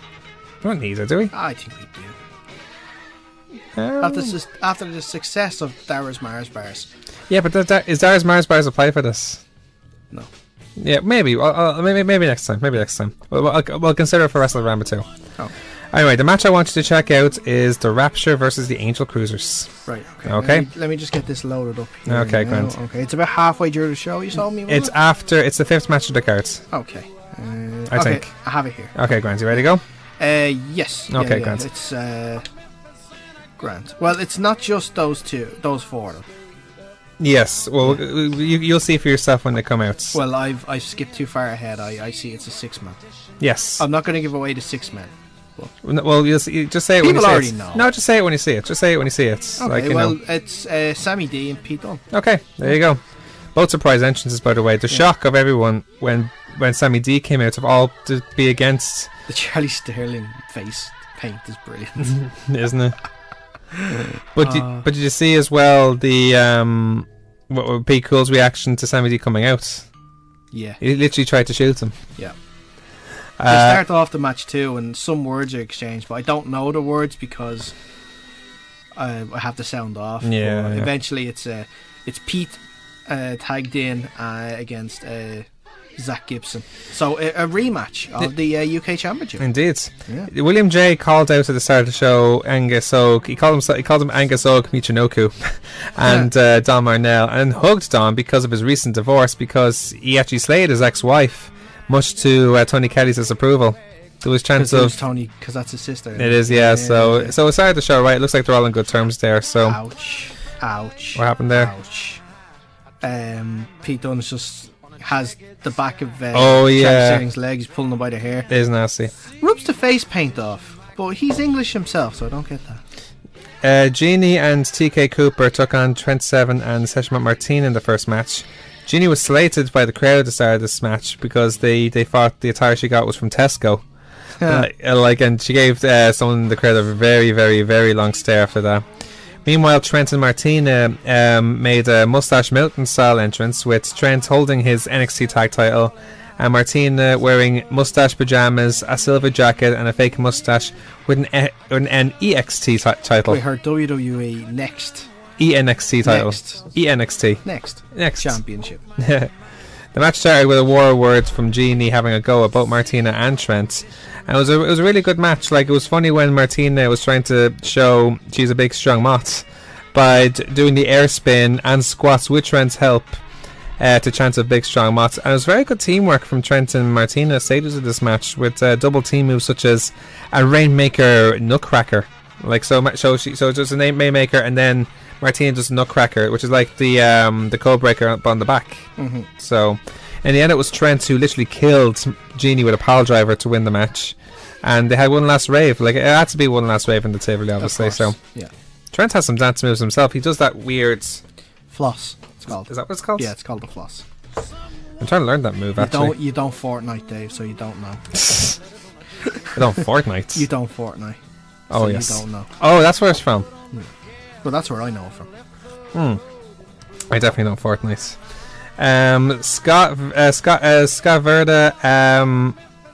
Scott. Sorry, Verda Scott. I haven't heard of Scott Verda. I must have been autocorrect. Scott. I'm sorry about that. Autocorrect is my enemy today. Verda Scott versus Raven Creed versus Valkyrie in a three-way match. Whoa! What's going on here? What's going on? Okay, so Pete Dunne has a shoe. It's understandable. Angel Cruz has his axe. Right. What? One of team. Well, I guess I gotta call him P. Rick. Yeah. Has a bowling ball. Appropriate. Understandable. But why does B Cool have a gun? There's chant at this moment of, he's got a gun. He's got a gun. He's got a B Cool's got a gun. Why has he got a gun? There's chance of that right now because he found it. I don't know. Weapon suspicious. No TT. In this match, anyway, Valkyrie's actual performance was very good. Don't point the gun at yourself, B. Valkyrie made some very good selling and produced good offense in this match. Verda made some good moves as well. She did her own version of old school, but she also gave there's a very good move where she did a German on Valkyrie whilst having a leg lock on Raven. So she's very skilled in the ring. Okay. What's going on? Foxy has the gun. Yep. Foxy has the gun. That's okay. He got the gun out of his hands. Foxy's got a gun. Oh! Foxy pointing the gun at Pete. Oh. Oh, all those times Pete Dunne assaulted Foxy. It's all. He threw his jacket out at the start of the match. They're coming. It's all the chickens are always using P. Rick as a shield. Rick, the match ended with Valkyrie pinning Raven. That's why he should have a gun all the time. Then no foreign objects be brought into the ring. They are. There you go. Perfect. Have it on them all times. The match ended between Valkyrie, Raven, Credence versus Scots, with Valkyrie pinning Raven following an axe kick, standing moonsault. After the match, she declared her intention to go for gold after the match, no matter who she has to face, whether it's Katie Harvey, especially. I'm all for it. That seems like the Jordan Devlin of title runs when it comes to maybe the women's division, if that makes sense. Seems like Valkyrie's the lady they're trying to push for that end, if that makes sense, you know. Mm-hmm. Now, More Than Hype took on Club Tropicana and Colt Cabana. After Jose Idol came out to start, first of all, apologising to More Than Hype, especially LJ, presumably following the match of contenders, and offered them toy dolls as a present. Oh no, Pete, no. Pete has the bowling ball and Charlie Sterling's in the corner. Oh, I wish it really happens. That's it, Foxy. Come on, you're the ref. That's it. Where's your gun, Foxy? Another epic entrance then from... he's using P. Rick as a bowling ball. Personally, I would have preferred to see the actual bowling ball, because I think it would have been way funnier.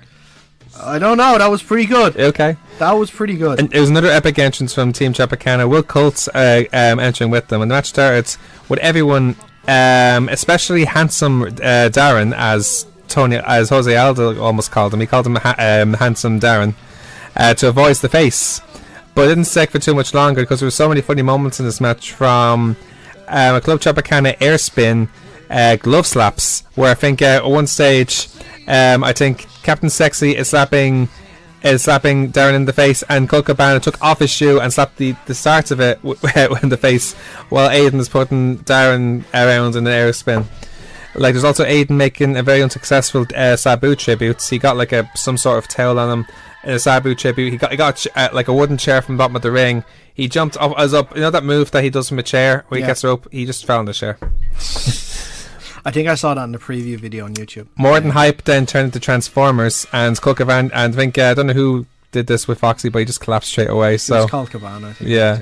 And then the Team Tropicana made a bit of a WWE Attitudes tribute themselves with, this was actually very funny, where Captain Sexy tried to go for the people's elbow, but he had no elbow drop, so he borrowed Colt Cabana's Target one. He threw it into the stage. I'm like, no, I need that.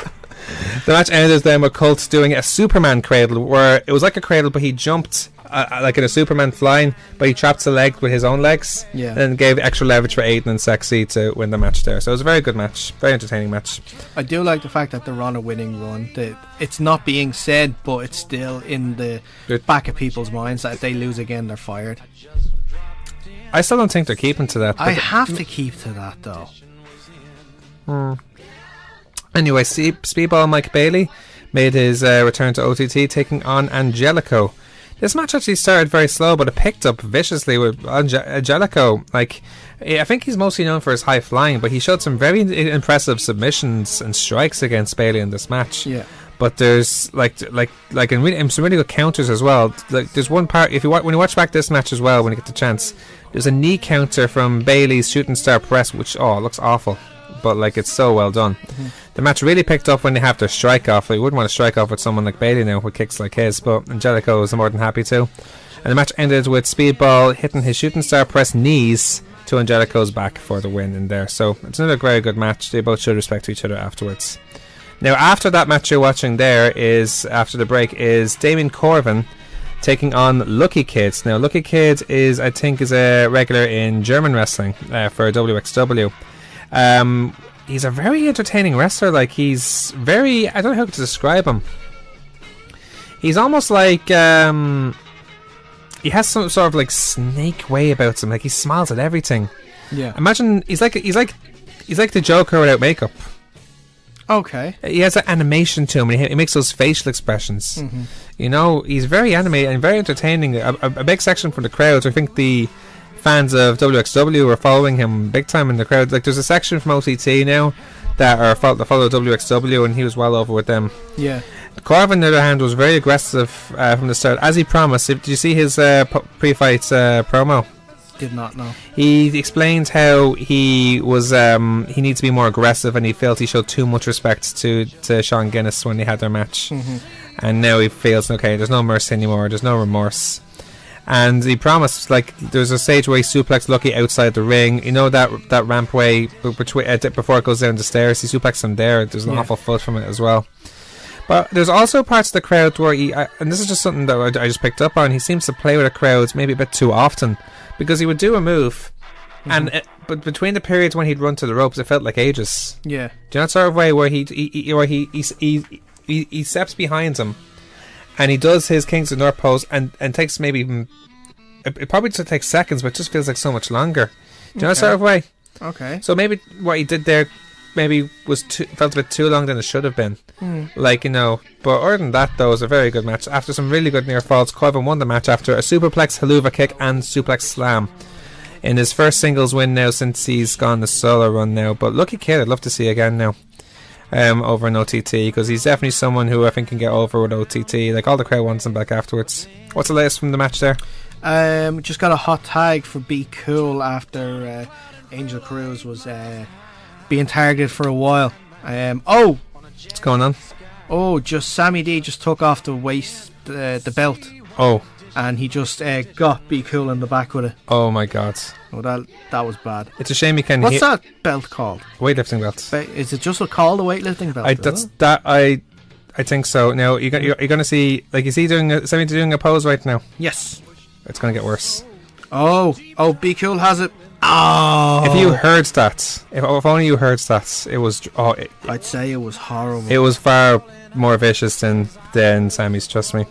Now they both have the belt. Aren't these foreign objects? Aren't they disqualifiable offences? Is Foxy there? Yes. I have no answer to that then. Sean Guinness took on Walter. They both have it. The crowd is going mental. They're whipping each other. Pete Dunne is loving this. They bruise each other black and blue from this as well. Wait to see the bruises on both of them after this match. Then Sean Guinness took on Walter. This was literally David versus Goliath, because the size difference between the two. Walter was towering over Guinness. Like, I don't know the height difference, but some great selling from Maxter, who, as if everything was causing death to him, like from the chops to the suplexes, to being completely overpowered by him. And Walter obviously showed he's a giant of a man. There's one stage where have you ever seen someone who effortlessly, probably without support of his legs, get out of a guillotine and do a butterfly suplex almost effortlessly? Nope. Well, check that match. Maxter tried to stay resilient. There was actually plenty of near falls. Pete Dunne is destroying both of the Rapture lads right now. What was he doing? Just killing them. Suplex Charlie Sterling on top of Zach Gibson. Yeah. There's plenty of near falls in this match between Maxter and Walter, but then Maxter Cradle was counted into a Walter rear naked choke, and after 3 seconds, for arms in the air, gone. Yeah, straight away. And like, you know, and the image, you should see the image of the act. There's a very great picture I've seen online about this, where I think Walter's facing the crowd with his hands behind his back, and Guinness almost looks dead beside Foxy and lying in the ring like so. So it's a daunting image. And the main events then. Jordan Devlin and Mark Haskins for the OTT World title, which started at the entranceway because Haskins attacked straight away during Devlin's entrance at the start of the match. He went in for a dropkick straight away when you know how Devlin walks around the ring? Yeah. Like when he made the second round around the ring, kick straight in. But then it took a bit of an interesting twist because Devlin looks to hurt his knee after landing a moonsault from the ring and the outside. And he sold it so well that you actually would have thought that he was actually injured. Am I even joking you? No, that sounds so similar to. Right, there's been a Twitter thing going on for ages about Justy saying that he can moonsault, and Jordan's been going back to him saying you can't moonsault, Justy. And ironically, and then on Friday Justy tried moonsault and hurt his knee. So then now the next night Jordan hurts his knee moonsault, and it was believable. But here's the funniest part as well. I was the people who I was with, they were telling me, "Oh my God, he's hurt his knee," and you can hear a bit of a hush in the crowd. They actually thought he was actually hurt. Yeah. But as soon as I seen Haskins work on him, I'm like, no, he's not hurt, because there's no way he'd be working on that knee. Mm-hmm. But the way he still sold it, at one stage he had a move on him, and it's like Mark, as if he was really hurt. So it's fantastic selling, but great save by P. Rick. to the point where you'd think, oh my god, he's really hurt. But Devon stayed resilient to Haskins' submissions. He fought back with a beautiful tornado DDT, gone to a bloody Sunday, like following straight into it in a period of terrific action at that stage. And looked like Devon then hurt his knee again after missing another moonsault, but ended up surviving Haskins' sharpshooters to say in the match there. What's your situation there? P. Rick just saved the match because he saw that Charlie Sterling rolled up Angel Cruz but used the ropes. Right. And so he got on top of Charlie Sterling's feet to warn the referee. Now they're after bringing him into the ring. Oh, it's an assisted pile driver off the top rope. Doesn't sound pretty. Oh, Pete, Mr. Rick or Pete, whichever one it is. You know the funniest thing about that? Oh, here's the other. The other member of Pete Rick is come in. Okay, let me tell you something. Yeah. I was criticised on this show by Rick, I think, for not knowing the names of between the two guys. Let me tell you something. Angel Cruz had a Q&A on his Instagram. He doesn't even know the difference between the two of them. Exactly. He doesn't know the two names. So if we don't know him, if he doesn't know them, then we're perfectly excused. No offense, lads. I want to know your names, but it's hard to get mixed up. I think. Oh, what's going on? Three broken fingers in one. Awesome. Bitter end. Is match over? No. No, Angel's going for old school. Oh yeah. Well, but before he does that, Haskins looked to have won the match after he planted Haskins with the package pile driver until Gibson, Sterling and Sammy D attacked Devlin and almost cost him the title until he kicked out of Haskins' pin. He's doing it unassisted. Indeed, How he is is. Angel Cruz doing this unassisted? There you go. It gets better. Wait till you Coast see to it. coast. Yep. Oh, Sammy, he's wrapped up in he's wrapped up. Yeah. He's wrapped up in the banner. The banner came off and he's wrapped up in the banner. Oh no. After Be Cool, Angel, and then later on And that's a win after a super kick brainbuster. Yay. Be Cool, Angel, and later on Dunn, Trent and Martina made Rapture retreat after they brawled back to the curtain. Then Who made them retreat? Who made them retreat? Retweet? First Be Cool and Angel Cruz, then Dunn, Trent, and Martina. Oh, okay. Then Foxy prevented Haskins from hitting Devlin with the title belt, but eventually Stone Cold stunnered Haskins before Devlin hits another package pile driver for the win and retains the title in a terrific match. Straight after the match, Walter came out afterwards to challenge Devlin for the title. Yeah, fired up Devlin accepted for the match to take place at WrestleMania 2. Yeah. So that's going to be the main event at WrestleMania 2. So just Sammy finishing up still there. has no idea what's going on here. So He's still wrapped up. I don't think it's like, if your dog gets caught underneath a t-shirt, he doesn't know where he is. yeah. Yeah, it's just that's it now. He's leaning on the ring there now. Why are the lads celebrating the match now? They're just finished celebrating. They're after seeing Sammy D. B is obviously unhappy about it, Right. and he doesn't want Sammy to get away with it. That he's out in the ring now. I know Sammy D has done wrong, but does he deserve this punishment? It's another brainbuster. Okay. Oh no! Oh! What just happened? You tell me. What did you say? What just happened? Everything just went black. The music I went. could like. The music went off as well. What just happened? The music just went off as well. They were about to. They were about to. Can you describe what you just seen there?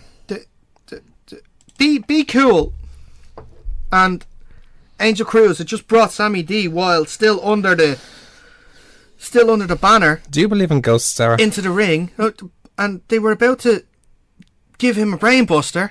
He gets out, and in the time between the match ended and that brainbuster, Right. Sammy D, and I could swear this, right, and I need to know how he did this, somehow grew a full beard. Okay.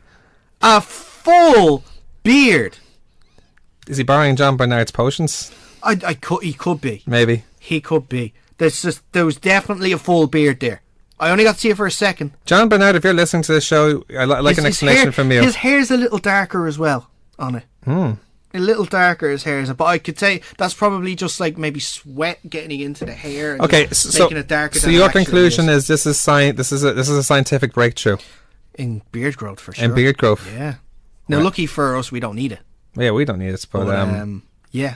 all you teenagers out there, Anybody out there struggling for beard growth, get on to Sammy D. He knows. yeah, He knows. But great match.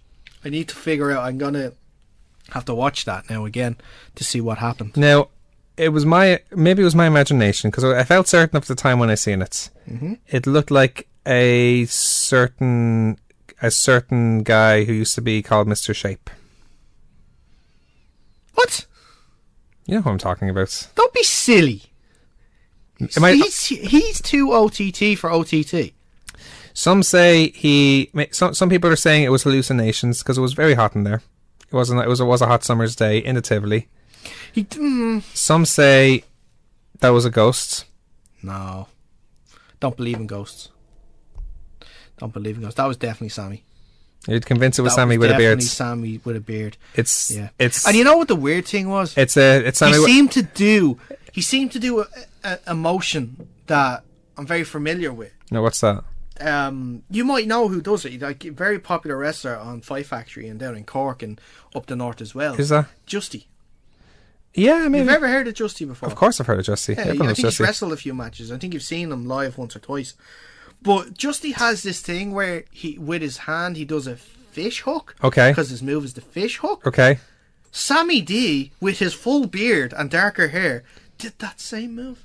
Really? He did the same motion of a fish hook. No way. I don't know. So what you're saying? I'm gonna have to do my research into this. So you're concluding right now that it's basically Be Cool. It's basically Sammy D with a hormonal imbalance, but there's similarities to his I movements. believe Sammy D hit puberty just at that moment, and his beard suddenly started growing. Oh, Puberty can start at any point, Dave. And it obviously must have just started right there. he's only 21, 22, I suppose. That makes sense. So, just saying. It can happen at any point. We'll have to see what happens because I imagine this isn't the last we're going to hear of it. No. If we certainly see Sammy, See, if you do watch this, by the way, and I know you listen, I would have a word with Sammy D about him stealing your gimmick. speaking of Justy, we did speak to him on Twitter shortly after the event, and he completely denies it. He said he's at his house the whole time. He's injured from the night before, from his corkscrew, his patella, 46 weeks. Come on. So it definitely can't be him. How can it be him? He was at home. That concludes that, I suppose. So I'll have to see what happens from here. A lot to be revealed in the next OTT show. Exciting times ahead anyway for Wrestlemania. That's a hell of a card coming up, isn't it? Yeah. So many good matches. We'll get onto that. We'll be previewing Wrestlemania as it gets closer. But in the meantime, we'll continue our show with our previews of the week. Why, look at what we have here, folks. We don't have too many previews to bring up this week. We'll just get through them very quickly. Obviously, Low Blow's wrestling parties are back on Monday, July 16th for their showing of WWE Extreme Rules. Now, if you've never heard of the Low Blow's No Spoiler Mondays, obviously if you're familiar with Low Blow's wrestling parties, there's no better place or a group of people you could watch a wrestling match with. But this is a new initiative they've had recently where if you don't want to stay up on Sunday and you have work the next morning, but you'd like to maybe watch in the evening to go home to work the next day, this is perfect for you.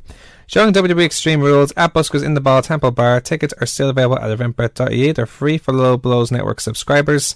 No Temple Bar prices on booze. Special cocktail and shop menu also available. Pre-match entertainment or pre-show entertainment from 6 p.m. including a special WWF No Mercy tournament and Low Blows pool action. In fact, it was only announced during this show recording that there's going to be a rematch between Phil Boyd and Dave O'Neill. It's going to be the rubber match to finally decide who's the better man for the Lobos Pool Championship. So it should be like that's like the pool nowadays. The Lobos say it themselves. It's exciting as the wrestling you watch sometimes, but especially when you don't plan it. Yeah. But it's just it's mad. You have to go down and check it out, man. You said you're thinking about going to this as well, didn't you? Yeah, I'll see if I can try and get to it. Alright, I'm in work till 6 on Monday, so getting in, I won't be in town till about maybe 7 or so. So I don't know, that might be a little too late. Main Stage Wrestling are having a gym show at Saturday 21st of July in their Main Stage Training Academy at Calmar Road, North Ballyfermot. Tickets are €8 at the door. The only match we understand they have announced is Angel Cruz and the Cowboy Jim West against Club Tropicana, but it's our understanding there's another match just announced recently. The Fabulous Nikki has issued an open challenge for that show. Interesting. So that'd be very interesting to see who will answer that. Terry Thatcher, Scotty Davis, Amy Alonzi, Rough Stuff, Gunter Isaac, Callum Black, P.Rit Security are all also advertised to appear on that card as well. A show we previewed a few weeks ago is finally getting close now. Phoenix Wrestling's debut show, F Sake, Not Another Wrestling Company, will be happening on Friday, July 27th at the Keno, Washington Street in Cork. Tickets are available at eventbrite.ie. Some terrific matches announced already. Like, obviously, we mentioned Jay Money to be announced as the host for the show. The Armstrongs, it was announced that the Armstrongs will take on Collar and Elbow, but on the back of Justy's injury, we haven't seen any updates of that match at the moment. Yet, yeah. So we'll update you as it comes. Raven Creed will take on Valkyrie. LJ Cleary against Steve Savage. Speaking of the Fabulous Nikki, he'll be doing his in-ring interview in the Nick, where he'll be interviewing William with Billy Bedlam. Ricky Combat, Bruiser, Michael May and Terry Thatcher will be facing each other in a fatal 4-way. Be Cool and Luther Ward are also advertised for that show as well. And also, PW's Function 11 Tag Warfare will be happening Sunday, July 29th at the S13 in Belfast. Tickets are available at tickettailor.com. Teams like the New School, Justy and Darren Carney, the Rocky Star Experience and the Enterprise are among teams announced for that as well. Again, Justy is mentioned in that as well. We will keep you up to date with all things concerning that. But that's our previews of the week. Let's finish off our show now with our yes-nos. There's actually some mad yes-nos this week, actually. So, like, really delusional ones. But I'll get you straight to it. The first one is probably the weirdest one. Conor McGregor versus Brock Lesnar in a WWE / UFC co-promotion. Talk about fantasy booking. Nope. Can you ever imagine him in WWE? Nope. For one. Like Conor McGregor has said so many... He's not for wrestling. No. We talked about this in the news, but Jim Ross's rib injury not to work. It isn't to work. He said it himself. No, it's not a work. It's clearly not a work. Nikki Cross soon to move up to SmackDown. We saw her we saw news of her this week being involved in the house shows for SmackDown, tagging with Becky Lynch. Yes, I think so. I just want to be hopeful that if they do bring her up, that she actually stays with Sanity and not has this like run as a singles female. Her character only suits the Sanity's too much really to really go anywhere else with it. Like, either that or she changes her gimmick. They'd find a way though, wouldn't they? They shouldn't have to. They'll be overthinking it. The Undertaker to face John Cena at SummerSlam in a WrestleMania rematch. Yes. Where would that just be like a one-off? Can you see that match even having any hype to it, or does it need it? I don't think it needs it, especially after what happened at WrestleMania. WrestleMania, yeah. Here's a really strange one, or at least one I hope isn't the case. Neville frozen by WWE, which means his contract is essentially frozen. He can't work. Which is such a shame considering his talents. Probably would be. So I don't know. I think what they're doing is just so there's no chance of him showing up to that All-In event. So September 1st, he's a free agent essentially. Probably. Paul Heyman to write for WWE Raw. Now, certainly with Brock Lesnar going back to the UFC, where does that leave Paul Heyman? It'd put them in a good position. Apparently, he was involved with some skits on this week's Raw. Like, apparently, he was involved with the writing with the Lashley and Reigns Brawl. More of that. All for that. Yeah, I'm for that. Yeah. WWE Clash of Champions to be cancelled. Now, the reason for this is apparently because they have that super show in Australia, which apparently they're using that to fill that space in the paper. It's like 2 weeks before Clash of Champions. But they're thinking of filling that, cancelling that, and you're having the 6 weeks hype then. Why would they? Because they did the same thing for what's the name of it? The Greatest Royal Rumble. They had another pay-per-view, like I think only like 2 weeks before or after it. So yeah, I don't think they'll. No, I'm gonna say no. And finally, and I can't even see this happening. WWE planning 2 WrestleManias a year. Why would you want that, first and foremost? I wouldn't think so. Too costly. If they're trying to cut costs, why would they put another WrestleMania on? I think they're trying to earn more money, if that's the case, by putting on more WrestleManias. Don't think so. I think it would lose its appeal if I had 2. Exactly. Why would that's the thing about it. Like, there's so many things that WWE do, which I think they're overusing, but don't overuse your biggest events. Exactly. Imagine there's 2 Super Bowls a year. Mm-hmm. Imagine it just wouldn't work. Imagine if there's 2 World Cups a year. It would lose, like, it's like if there was 2 main titles on the one show. You know? If there was 2 WWE titles. That would make no sense, yeah. Oh, exactly. It would lose its appeal. It's better off not doing that. But anyway, on that note, that's all the time we have for this week on the Kickouts, your weekly pro wrestling guide, right here on 90.3 Near FM, on all good podcasting providers, and on the EMC Podcast Network. Make sure to check us out on Facebook at facebook.com/The Kickout Wrestling, our Twitter The Kickout Live, our Instagram at The Kickout Wrestling. Check out our podcast at YouTube, iTunes and Spotify. Check out my Twitter at Dave Bandana, and Daragh at Mars Bar. That was a hell of a long show, wasn't it? We want to give a big shout out to Andrew Loughran. Unfortunately, he couldn't join us for the end of the show, but it was great having him on. Like, he's really insightful for his wrestling, isn't he? Like, he's really he has a great knowledge for it. So we're knows his stuff. Indeed, he does. So we're delighted to have him on. We'll be back next week to talk about Extreme Rules. There is intriguing stuff for that pay-per-view, so I think it'll be an interesting review for that. Like, anyway, it can't be any worse than Backlash, let's put it that way. No, I don't think anything can be, though. Exactly. Plus, we'll be talking about the G1 is starting this weekend as well, so we're going to have a quick look at the first matches on that as well. But until then, I've been Dave Cullen, he's been Daragh Maher, this has been The Kickout, your weekly pro wrestling guide. Thank you so much for listening.